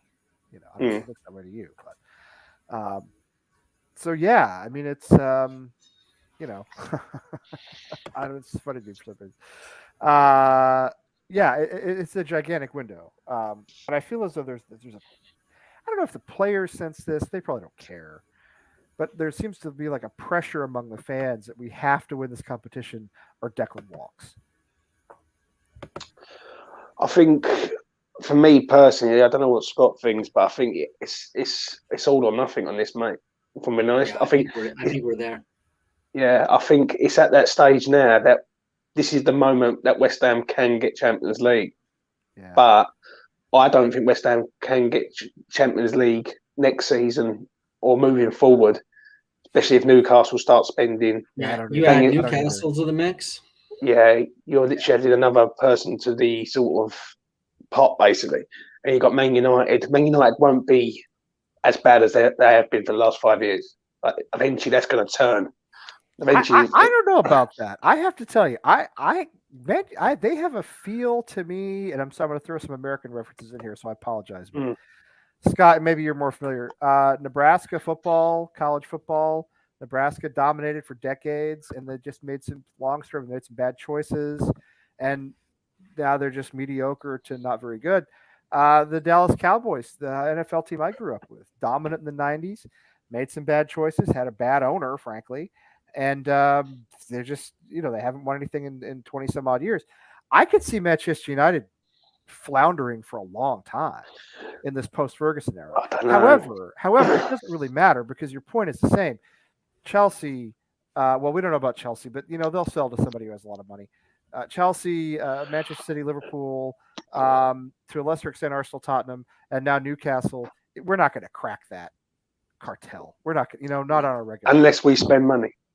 Unless we spend money and spend it very wisely, and but Newcastle, look at what they've done with £95 million in Eddie Howe. They've gone from nailed on relegation to, I mean, they're top 10. They've got the second most points since January 1st. They're 9 points. They're 9 points behind us. Yeah, they're 9 points behind us. I mean, so it's a little scary. People are giving Eddie Howe a lot of praise. He deserves it. But they also spent almost £100 million in January, and that didn't hurt, But yeah, Newcastle are going to be in that group. So we're not. The only way we're ever going to get Champions League is to do something like win Europa League, and I mean, clearly this is the only opportunity we've ever had to do that. So, but I think I said it on a channel earlier. I was on a channel and they was asking me, what's your expectations with West Ham in regards to the future? And I said, like I just said here, it's all or nothing on this. I think if West Ham get Champions League, we go up another level. Like teams, we can draw players we wouldn't have drawn otherwise. Yeah, 100% agree. And I think London-based club, Champions League football, Declan Rice is a Paul. Let's be honest. If you've got an England player in there who's potential future captain of the England, so I think it's major. Do you know what I mean? Listen, if we don't win the Europa League, right, and we go out in the semi or the final, we've had a great moment. But we have. I agree. Yeah. But if you win it, you go from being little old West Ham to a West Ham powerhouse. I think. You know what I mean? I think West Ham are 25% at the minute. This is me personally. Yeah. West Ham are running on 25 to 30%. I think with 100 million spend, and not just 100 million spend on the silly stuff. I mean, throughout the squad, from goalkeeper to centre forward. Right. I think West Ham can go up massive. I do feel as though there is a little. I mean, I think it's going to be hard for us ever to be consistently top 4 in the Premier League. I just think I think unless we get a much wealthier owner in, I think it's going to be almost impossible. However, there are little things happening here and there. You know, Chelsea are in a little bit of turmoil. All right, we don't know what's going to happen with the ownership there. Manchester United, are struggling. There's no doubt about that. Arsenal, Tottenham have performed much better this season, but they're always prone to hiccups and bad decisions. I mean, we would get a foot in the door, I think, James, is where I'm agreeing with you, which we've never had before. You know, you get West Ham, you get a European trophy, and then a season in Champions League. And all of a sudden it's like, well, okay, maybe we really can go after some of these mid-tier players, 30, 40, 50 million pound players who wouldn't have come to us before. You know, they wouldn't, I mean, not because of the money, but because they just didn't want to play for West Ham. I think your transfer strategy changes also. Like, no disrespect to James Tarkowski. I think he's a good player. I don't want him. I don't like his attitude. But I think if we don't get European football, then that's a good signing to a point. But if we get European football, I think you've got to go up a level to another player. Do better. I mean? I'm totally with you on that. I mean, he's a good player. I think one of the things Moyes looks for is guys who are going to fit into this team and fit into the culture. And I don't know that I get that feeling from Tarkowski. Hey, let me throw this out here to you. A little bit of rumor on Thomas Souček's future with the club may not be 100% secure. Where are you guys on Souček and Soufal at the moment? Like right now with the way they're playing? I think of them as a pair. Maybe that's unfair, but anyway. I mean, it's tough, isn't it? Because they've been great for us, but at the same time, it's like. I'll tell you what. I'll start off with Kafal, and then I'll get to Souček. Kafal's a different player this year. Obviously, he's had the injury, and he just hasn't been the player that he was last season. Yeah. Would it benefit them in the summer to have a rest? Because they haven't. Let's be honest. From last summer to now, them boys haven't stopped playing. They haven't. Literally, they played the Euro. They went through the whole thing. Yeah. So Kafal has been inconsistent, but I think there's an excuse there with him, with injuries and Ben Johnson coming in and doing well. Yeah. Souček on the other hand, Mitchell comes on my channel as a very anti Souček. He says he's overhyped, and I think with a better player in there, West Ham is too robotic, so to speak. But what he does, he scores goals, but that's all he does. Like Declan covers a lot of ground for him. Now it's an hard one with me with Souček because he's a sort of player. He scored against Seville that got us on our way. He pops up with important goals, but I think a lot of the fan base look at him and go, "There's just something not there." Like, do you know what I mean? Declan together. If you would go back a year ago, Lee, when we was doing this, you'd say Declan Rice and Souček were like the dream team. Now you look at Declan Rice. Look at Declan Rice as a world-class footballer. Yeah. And Thomas Souček, I think if West Ham got a decent sized bid, they would sell him and go after Calvin Phillips. 100%. I do too. Souček, you look at Souček and Soufal both, and I think you're right about the injury with Soufal. And I do like them. I think I sentimentally I like them both a lot. but if you look at them with an objective eye, they're kind of having second season syndrome in a way. I know that's usually something clubs have when they get promoted, but as players, I feel as though they've been sussed a little bit, like figured out a little bit, as to who they are, how they play. As you said, Suchek, he has scored some big goals for us. He continues to, although not at the pace he did last season. But a little bit of a donkey sometimes. You know what I mean? A little bit. He's made some mistakes this season. He's had some games where he just really hasn't played well. He's good in the air, but a lot of other players are too. Do you know what I mean? Suchek does the dirty work. Like he's getting his head in. He's taking the knocks. Well, he gets kicked in the head in every game. So yeah, but that's because he's throwing himself around out there, right? Do I think they're better players? Absolutely. Yeah. I think if we got a big enough bid for him, I think we should sell him. But right now, he's the guy in there doing the dirty work, right? Like, do you think Declan Rice is going to score goals on headers in the box on corner kicks? Yeah, but I think don't. It's a type. I think it's a type of style that West Ham are trying to change, though. That's the only thing I will say on that. Because let's be honest, when we play against sort of a low block and we're trying to break a team down, West Ham are poor at trying to break teams down. Yeah, we are. We are. And let's be honest, if we don't score a free kick or a set piece, or a corner or something, then really against these low blocks we just struggle. And I think when you're crossing in balls for Souček, listen, I think Souček's okay. I think he's done well. I think him and Rice complement each other. Yeah. The only thing with Souček is I think teams have sussed him out this season. Like Lee, I do agree with what you said there, Lee. I think when people are lined up against West Ham, they go, you can't get near Declan Rice because he has pinballs all over the place. Exactly. Get on Souček because he's very slow and in transition. He's not a good passer. He's good in the air. He's willing to be physical, Scott, as you said. Again, he gets bloodied in the head every match. But Ken's right. He doesn't not a good passer. He's not a facilitator getting us to go forward. Do you know what I mean? And he and Declan, as you said, James, used to be the axle. And I always said last season, if you broke the axle, you break the whole team. Well, it's not really like that anymore, And Declan is becoming such a well-rounded player that I don't know. It feels as though they don't have the same, chemistry they had last season. Declan's taking more responsibility too in that midfield where Souček had some of that last year. I think Declan's moving so much. He's taking so much responsibility that Souček doesn't complement that play. Yeah, that's not his game as the supporting player that we need to facilitate, the next pass. He's not that guy. Yeah, the weird thing is Souček right now probably better with Mark Noble. The two of them would actually. Do you know what? I've seen them twice play. Souček and once against Chelsea, obviously last Sunday. Yeah. And the previous game they played was when Declan Rice wasn't about. I think he was suspended, and that was against Watford away.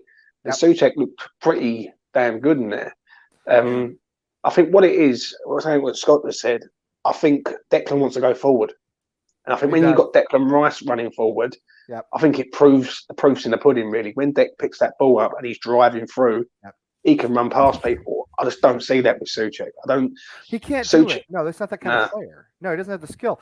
And you don't want to stop Declan from running forward. You want Declan to do what Declan wants to do. He's good at it, and you want to give him free reign to be the type of player he wants to be at West Ham. Yeah.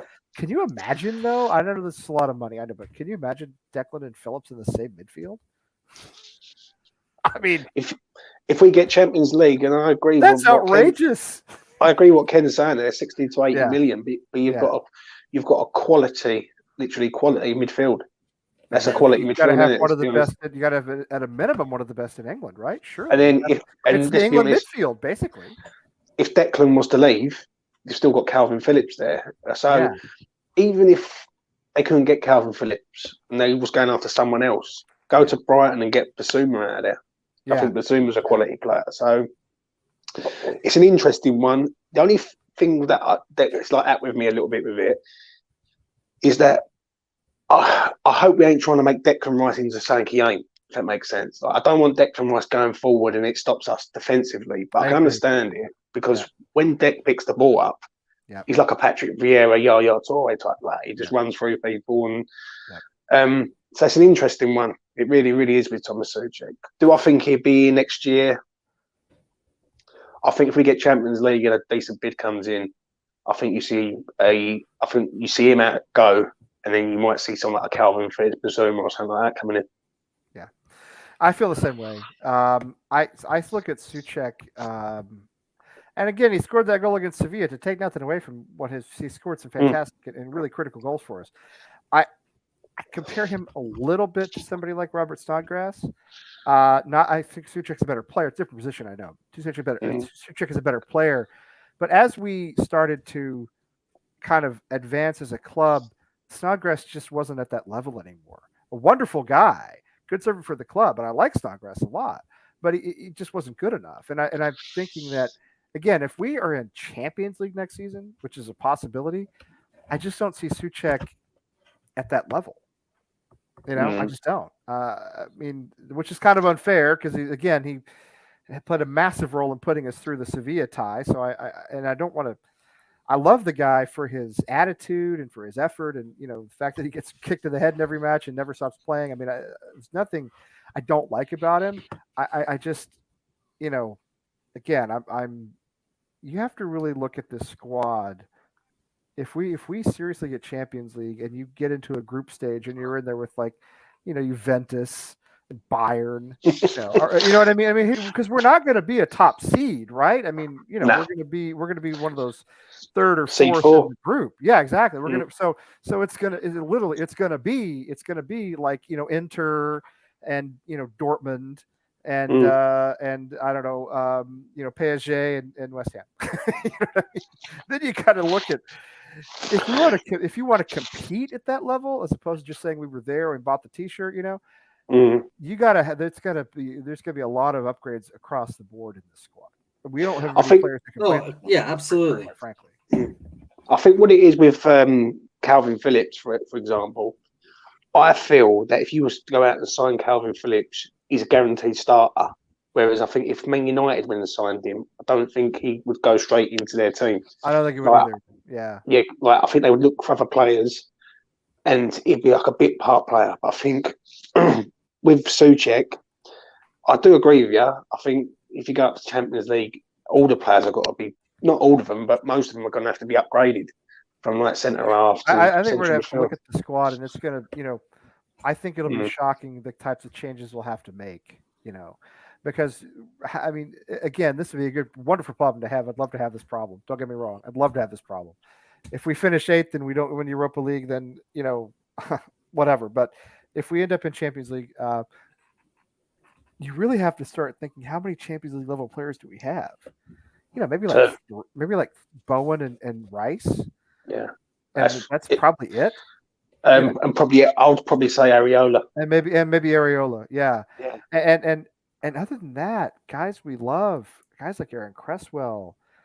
I mean, I've got his shirt on. I love Aaron. He's not. The guy's like 33. He's not gonna. He can't do it. Bastard. It's not gonna be good enough.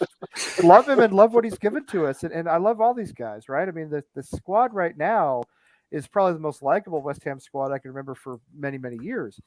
You just have to be realistic about what kind of players they are. And you have to, and yeah, well, I mean, I love Craig Dawson, and he's been amazing for us. Do you throw Craig Dawson out against Juventus? I don't know. Maybe you do. He seems to be able to do everything right. But again, the dude has to have a sell-by date, right? He's got to have some sort of, his deal with the Devil's got to run out eventually. I think what it is, with Craig Dawson, because he's very polarizing with me. I think what he's done for the price tag, I think is absolutely amazing. Don't get me wrong. I think he's one of the best signings value-wise. But there is levels. The academy price for it. We paid nothing. Yeah, it's nothing. Right. I think there's levels to the game. And I think if you go up another level, if West Ham want to compete for Champions League, Craig Dawson shouldn't be in the starting lineup. There's no two ways about it. Do you know what I mean? But I can't knock him for what he's done. I think he's done great. But I agree. It has to be a level, you know what I mean? That's how I feel about most of our players. the only Rice, Bowen, and I think you could make an argument for Zuma, who's been at that level. That's pretty much it. Maybe Ariel. That's pretty much it. And everybody else throughout the whole squad, you really kind of need an upgrade. Certainly on Antonio. West Ham need about 150 million spending. Yeah. And that is, that's being minimum in my eyes. That's like a left back, centre half, 2 midfielders because we're going to lose 2 this year. We need a centre forward. We need a left winger. That's 5 players I've named. We need a striker alone who is of Champions League quality. That one purchase, 75, 80 million pounds, has to be, right. I mean, but this is where it's so important, Lee. I think if we get Champions League football, Jonathan David is a man that we've mentioned on this channel quite a lot. Canadian. I like the kid. I think he's a quality player. Ivan Toney's another one. Ivan Toney would be my choice. Ivan Toney is my second.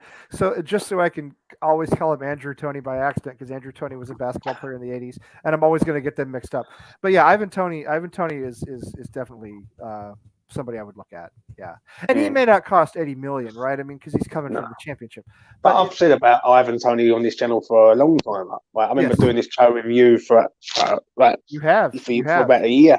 Yes. And I said that Ivan Toney is the man that I want to replace Antonio. I think Antonio can still do a job for West Ham United. Don't get me wrong, but I don't think Antonio should be first choice next year.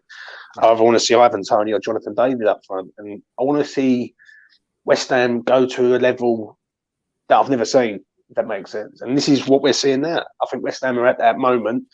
It's a crossroads now. It's either like fight or flight, basically. Do you know what I mean? I think West Ham have to seize the moment.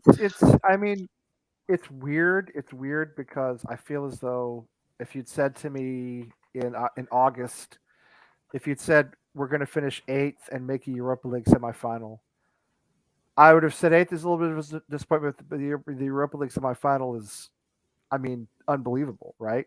Well, that's, I mean, in all likelihood, that's the worst we're going to do, is finish 8th and make a semifinal. And again, if you'd said that to me when the season started, I'd have said, I don't like 8th, but it's not a disaster. But a Europa semifinal is like a fantasy, you know. So now we're in a position where if you say we're 8th and we go out in the semifinal, it's a pretty big disappointment in a way. You know, it just feels it shouldn't be, because again, 2 years ago we were hanging on to stay in the Premier League, but now it's kind of like, I'm with you. I feel as though we're at a tipping point. It is an interesting topic because I had this discussion with Athers on E20, and I turned around and said, if we do finish 8th and we get knocked out, is that really a bad season? And for me, and that sounds crazy what I'm about to say, but I think it ain't a bad season, but it's disappointing. Like from where we are. Exactly how I feel. It's by West Ham standards, by the standards of what I know this club to be and have for 15 years or however long it's been. It's a good season, all right.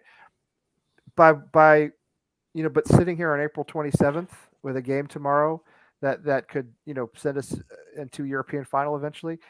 Yeah, I feel as though 8th, missing out on Europe plus going out in the semifinal, would be disappointing. Yeah, not bad, but disappointing. And that's weird because again, 2 seasons ago, when Antonio scored 4 against Norwich, I was so excited that we're going to be back in the Premier League. Now it's like, no, we've so far past that, But I'll tell you this, we all know we should have strengthened in January, so there's no need. The good people on Twitter, please don't. Just stop. We get it. Just okay, stop. We get it. We all know. We get it. Moyes should have done better. The board should have done better. I'm with you. I agree with you. Everybody agrees with you. I think what it is, Lee, on that, don't get me wrong, I agree what you're saying. But it all depends what happens from now to the end of the season with that. I think if West Ham get to a final and win or lose, I think he gets away with it, Moyes. I think he gets, If we make the final, I agree with you. Yes, I think he does get away with it. I think if we go out in the semi-final and we finish 8th, people might look at it and go, "You've let a major thing go there." Like, because let's be honest, at the minute, and it's a fair thing to say. Yeah, and let's be honest here, we've got no centre halves at present, and we was on the verge of signing Coletta Carr from Marseille. It was all ready to go, and then David Sullivan wanted a loan. But my argument on that time with that was, if David Moyes runs the show, he should be saying, "Get the man in. I want him in, whatever it costs you. He's the man."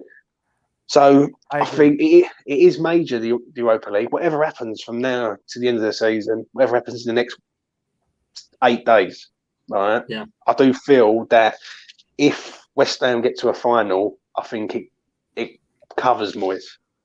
Do you know what I mean? But that's, I mean, would you seriously consider seeing him sacked if we didn't? I don't want to go that far. Not sacked. That's crazy to me. I wouldn't say sacked.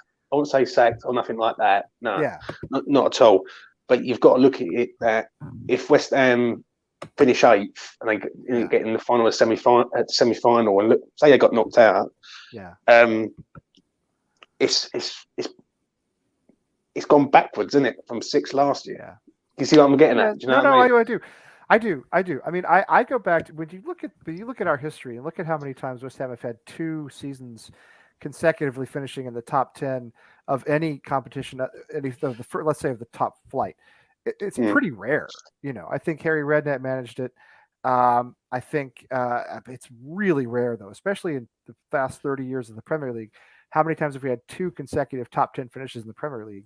Not very many, like 1 or 2, maybe. It's been a long, long time. That's funny. You got to go back to Harry, I think in the late 90s, early 2000s, and then we were down 3 years after that. So I trust Moyes. I like Moyes. I think Moyes has been a miracle worker. I just I'm with you though. I feel as though if we go out at this phase, well, people are going to freak out is what's going to happen. Our fans are going to freak out. And I'm not sure the fans freak out about everything. Which was so funny is that didn't happen when we were shit. Correct. You know what I mean? When we were terrible, everybody was like, they were indifferent. They were indifferent. One thing I will say though, Lee, on that is that even when West Ham were fucking shy, they did used to go out in January and bring in a couple of players. That's true. And I think that's the reason why some of the fan base get very irate with the January window. I think they look at it and go, "You're in your best moment. Yeah. Why have you not just gone out there and got in one centre up?" My thoughts about January have always been the same. Moyes said the money was there. Either he just didn't make a choice, or he was lying to cover for David Sullivan, or David Sullivan told him the money was there and then it wasn't. because we know Sullivan lies. But I think you have to assign some level of blame to all parties, including David Moyes, in that situation. I do. I think you look at it. Yeah, but it always comes down to, did the board write the check? And the board did not write the check. Because I'll tell you the best way of summing this up on this sort of transfer thing is look at Luis Diaz at Liverpool. West Ham were looking at him, eyeing him up. West Ham were thinking about making a move. Liverpool's got whiffed of it. Spurs were going to go for him. They go in, take him out of Porto. Look what he's doing for Liverpool. He's a phenomenal signing. Great. And he's springboarded them. Now, listen, if Moyes wins us the Europa League with this team, then he deserves manager of the year. I mean, 100%. Like, if he gets this team, we should put a statue out front.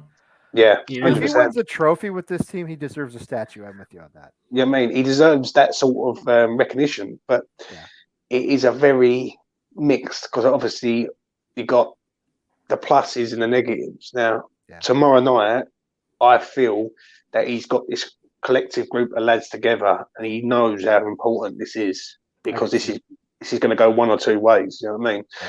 So it's going to be interesting tomorrow. It really is. Yeah, I am generally never confident about West Ham, but again, as I said before, coming into Lyon after the first leg of the Lyon tie, I said to myself, I think we've got this. I felt confident, because we didn't crumble in a situation where past West Ham teams would have crumbled.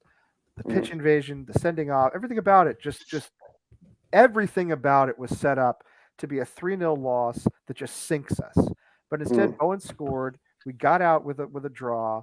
And we went into France and we just absolutely clobbered them, quite frankly. And I know Eintracht went in and beat Barca. I know they did. But it's funny as it is to say, it's the only thing they've done in 2 months, or a month, I guess, not 2 months, but 6 weeks. The only thing they've done in 6 weeks is walk into the Nou Camp and win. Other than that, kind of mediocre. So, but it's 2 different competitions, the Bundesliga and the Europa League, and we know that we've kind of sacrificed the Premier League to at least last weekend to try to win this competition. But I still feel confident that look at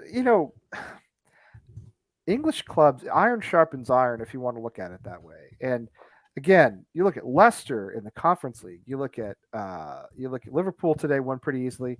Manchester City are in a real tussle with Real Madrid, but it's very likely we're going to have an English club in the Champions League final, and probably going to have one in the Conference League final, and we may now have one in the Europa League final. That'd be us. The Premier League is the best league in the world, I think. And when you have to play massive clubs over and over and over and over again, you shouldn't fear Eintracht Frankfurt. With all do you know what it is? We discussed it earlier when people said about the Super League. The Super League is the Premier League. Of course, let's be honest. Right, I know Man City and Liverpool are a bit far ahead. Don't get me wrong; they're miles ahead of everyone else. Yeah, they are. But the rest are up there. Like Brentford the other day playing Spurs and literally could have easily won that game. Yes. Burnley beating teams. Do you know what I mean? And they beat Wolves on the weekend. Helped us a lot, actually. Yeah, that's what I'm saying. So Everton are about to go down. That's a big club, Everton. That's a big club. I mean, and that's what it is. I mean, it's an hard league to win. It's an hard league to stay in, and it's an hard league to qualify for anything in. So, the way I look at it is that as a Premier League, we play free-flowing, fast football, and we are known for our. Listen, a game against Burnley is just as tough as playing Man City. Do you know what I mean? So, no, it is. No, I think you're right. The other leagues, I mean, once you get past the top 2 or 3, maybe not even that many clubs in these other leagues, really there's nothing left. When you get down into the mid-table in Italy or Spain, I mean, you get into Sassuolo and Cadiz, and who are some of them are legitimately small. I mean, some of them playing 10, 15,000 seat stadiums. I mean, they're not that big. And it's not to say that it's not entertaining from time to time, but it's nothing like the Premier League. It's just not. And you see the results in European football. You see English clubs in finals. You see English clubs winning tournaments season after season now. It's Chelsea, Manchester United lost the Europa final last season. What was it? What was it a few years ago when you had Chelsea and Arsenal in the Europa final? And then I think it was Tottenham, Liverpool. So 4 English clubs in the 2 big. I mean, it's like this all the time now, and we have to face them all the time. And so, there's only one club in Germany, realistically, with all due respect to the rest. Only one ever has a chance to win that league. There's only one in France, really, kind of the same way. Here in England, you got 5, 6 at least that are. I would say you've got 5 clubs in England. Listen, nothing against Spurs, even though I'm a West Ham fan. And they haven't won anything. Spurs. They haven't won. Yeah, but they're not. To me, they're not a powerhouse team. When I look at Arsenal, for years Arsenal were always a good side. Like they've won the Championship, they've won cups, they've won things basically. They've won things. Like Man United, same. Chelsea the same. Liverpool the same. Man City the same. Yeah. So really, you've got 5 top quality sides there who can do anything with right investment. Do you know what I'm saying? So, and that's why the Premier League's hard. It's hard to win, mate. And they go pluck managers like Pep and Klopp and even Conte, who barely wants to leave. But yeah, I mean Chelsea. How many Mourinho's been at 3 different clubs in England now? They can go pick the best players and managers in the world just like that. How many billionaires own clubs in, Portugal? How many billionaires own clubs in Germany? Right? I mean, the guys with the money are coming to England because it's a better game, right? Like, if you're going to spend your money on a game, you want to spend your money on the best of the game. Yeah, and you have. I mean, I always say don't don't underestimate the language issue. English is a global language spoken in Asia, Africa, all over the world. English Premier League, English clubs, English speakers. It makes a difference. I think it makes a big difference. I think it proves it. I think it proves it, Lee. Right, because as we said earlier about Lucas, right today, Yes. Lucas has come all the way over. Yes. I'm sitting in a pub with Lucas, having a pint with him, and some man walks in with a West Ham shirt. He's a Norwegian hammer, and it baffles me because I'm literally like I go back to the Upton Park era. I'm literally 5 stops away from on the train. Now, like, and I know you were discussing earlier about 50 miles away from a football team. I'm 5 stops away on a tube, and it's like it baffles me that people in Norway support West Ham and things like that. And I think you just open your eyes that it's a different. The Premier League is the best league in the world because everyone's eyes are all on it. And I've always said you don't choose the club, like. No, the club chooses you. Well, you'd have to be insane. You'd have to be out of your mind to choose West Ham if you did choose a club. And so maybe we're all out of our minds. I don't know. But... And the old saying is, you're not in it for the trophies when you support West Ham. No, definitely not. I walked through. I was in downtown Boston a couple of weeks ago, and I had a West Ham polo on, and I got a shout out. I got a "Come on, you Irons" from across the over by the Old North Church from across the way. Guy gives me a shout out. "Come on, you Irons." Then I ended up talking to 2 more people. One of them was Arsenal, and one of them I can't remember. But just about the Premier League, right? Because they're just talking. These are Americans, all Americans, like me, people like me, And it's just you run into random people who watch the Premier League or they're West Ham fans or they're whatever. And this, I guarantee you, this did not happen even 10 years ago. It just didn't. It just didn't. Now, I mean, you get this stuff everywhere. I tell you, I was. Back when I used to go to an office, my previous job, I had a West Ham flag up in my cubicle. And this guy walks by. He was doing some construction on the office, and he was a West Ham fan. Like he's just a random dude from Boston. He'd been over to see a game. He was just a guy. I told my friend Nick, the guy, this guy. I'm actually going to talk to him. I'm going to do a little podcast with him tomorrow. He had a West Ham sticker on his car. I took my car to the mechanic. His car sitting in the parking lot. He's got a West Ham sticker on it. I left him a note, and he's like, "Yeah." So we watched a couple of games together. This is all new stuff. Yeah, but that fascinates me though.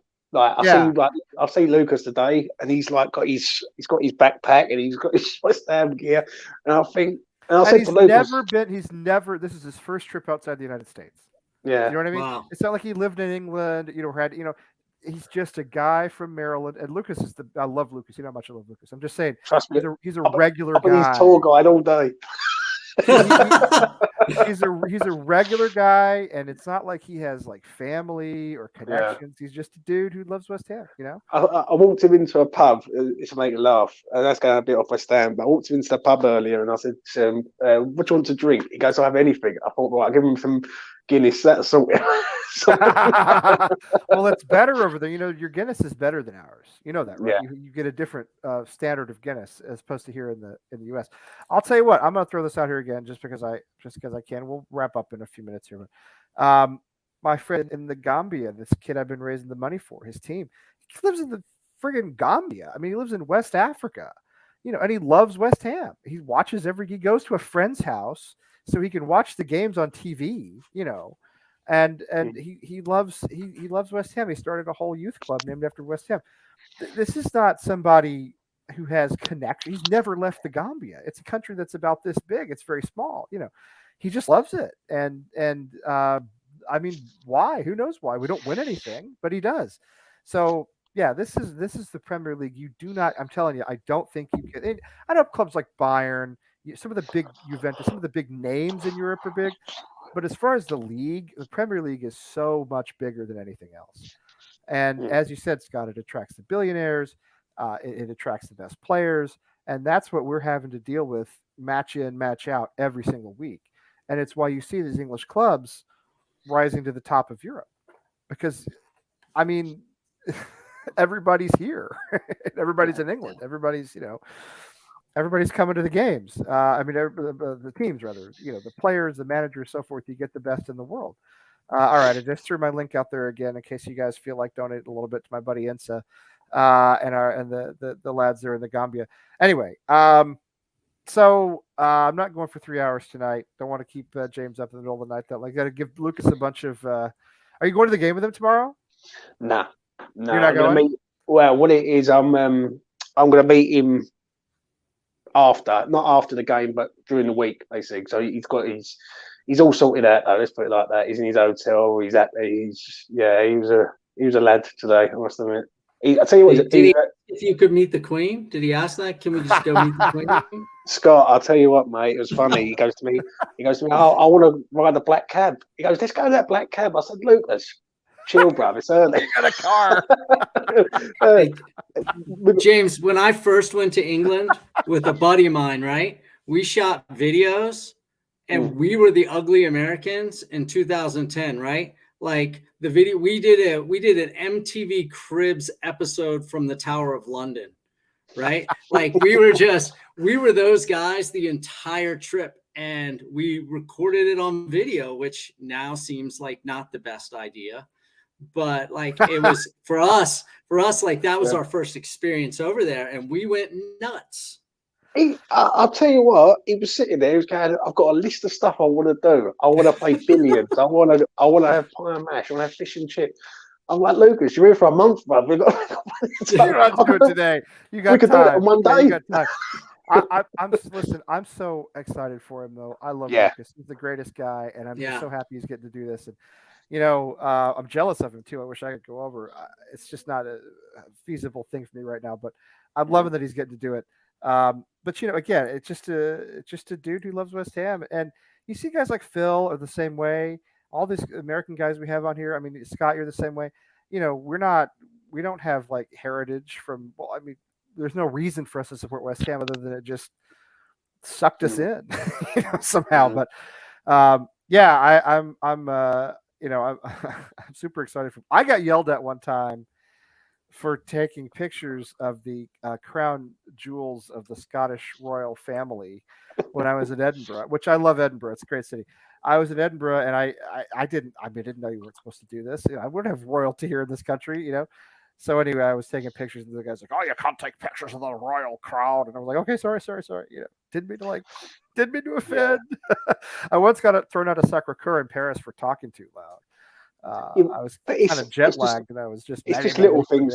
It's just little things today. Like what it was, he kept having trouble with his contactless card.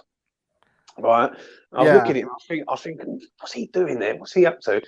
And what he was doing is he was putting his card at an angle, and it wasn't going through. And I said, Lucas, watch what I do. I put it flat down. I showed him. I said, make sure you do it like that.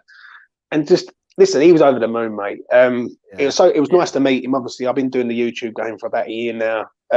It's nice to like give the man a high five and give him a cuddle and say, all right, you know what I mean? It's good. Like, do you know what I mean? And he's a top lad. He really, really is. It's funny you mentioned, you talk about seeing the Queen. I remember back in the late 80s sometime, maybe early 90s, I was in high school. She came to Dallas, and I don't know how this happened, but at some point, this woman just ran up and hugged her. I mean, and it didn't hurt her, and didn't mean to hurt her. And this is before September. This is before there was a lot of security at these things. This is 30 years ago or more. But you're not supposed to touch the royals, right? I mean, and really hugging a stranger is a weird thing to do anyway. But this would just get up and my dad thought that was so funny. Is it weird to hug a stranger? Yeah, I mean, come on. I just run up and hug people for fun. I wait to see a reaction. I have hugged people at football matches I didn't know, but I've never hugged a stranger on the street. That's what I was going to say. If West Ham are like 3-0 up tomorrow, you're going to see lots of hugging and jumping about in that ground. I hugged a guy at the time I went to see Bayern play, and I ended up standing with the Hamburg fans, and which I didn't know I was going to do. But anyways, standing with the Hamburg fans, and when Hamburg equalized right at the end, I'm hugging this guy next to me. And then I said, "Oh, so I guess you're a Hamburg supporter?" He's like, "No, I support Dortmund. I just came to the game." He's like, "I just wanted to see a game." He said, "How about you?" And I was like, "Yeah, I don't support anybody in Germany. I'm just here because I was here on business, and I thought it'd be fun to come to a game." So we're hugging each other. We didn't care about Hamburg. It was just there, That was a good night. That was a fun night. But yeah, I can't find. I don't know if I'll ever find a picture of it. Yeah, this woman just came up, just gave her a big old squeeze. And the queen was kind of like, we don't do this.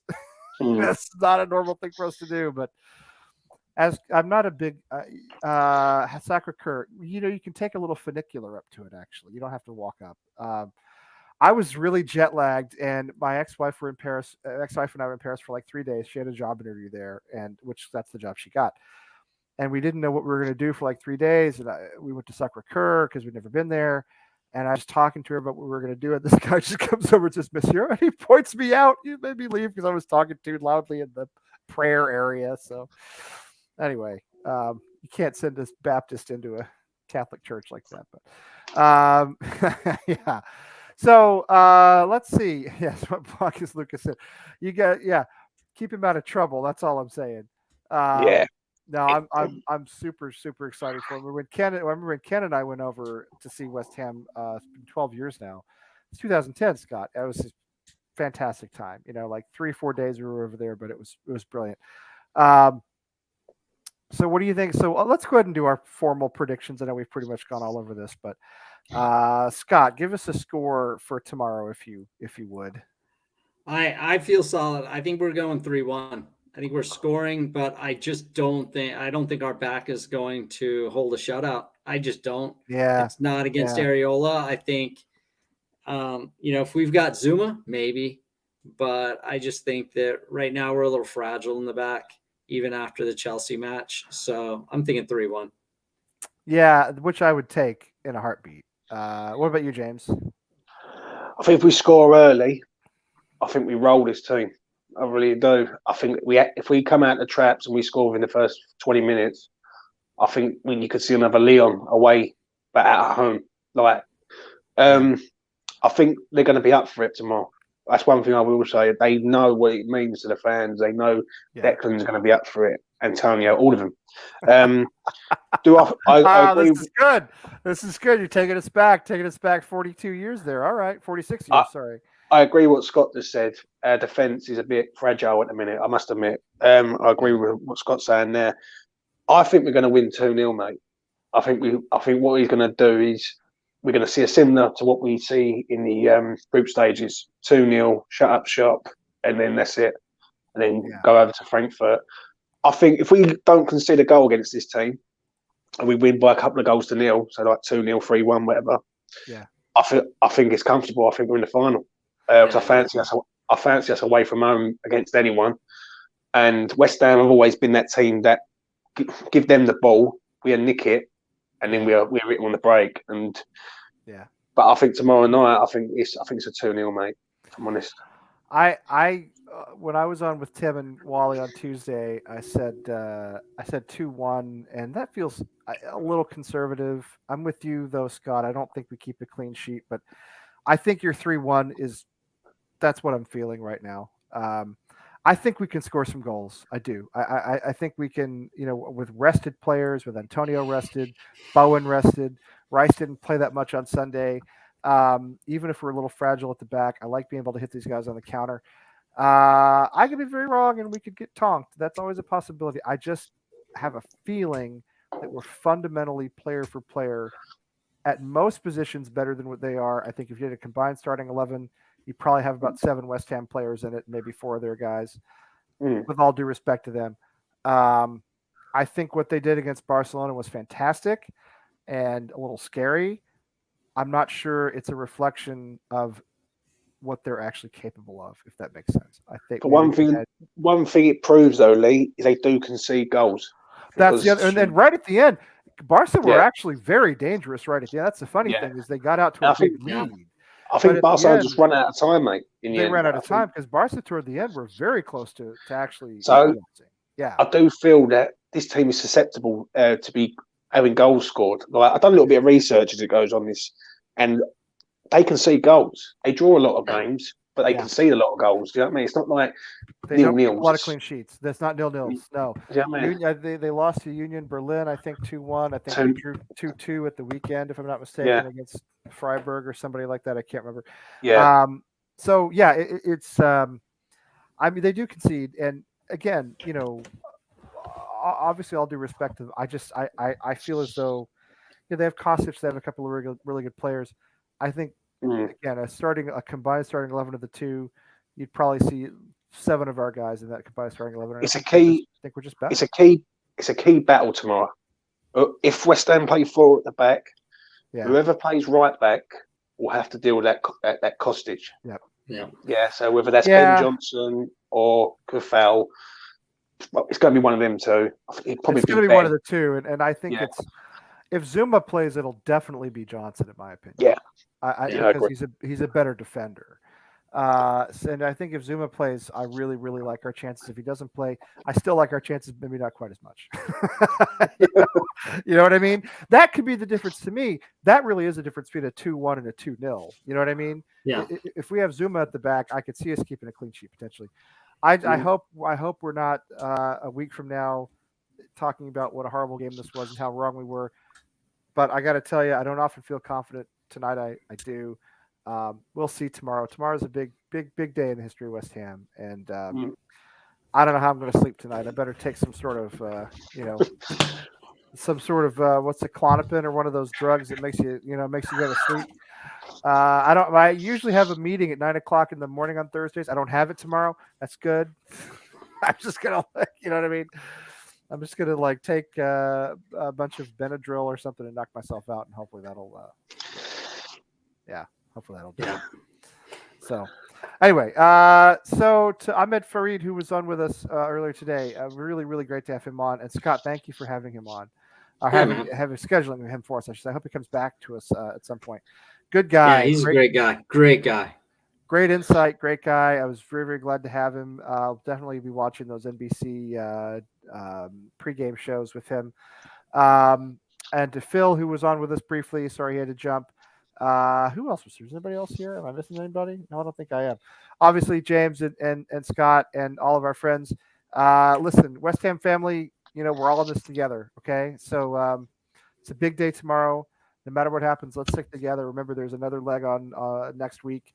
And, we've overcome adversity before. And if we have to do it, we can do it again. In the meantime, come on, you Irons. Come on, you Irons.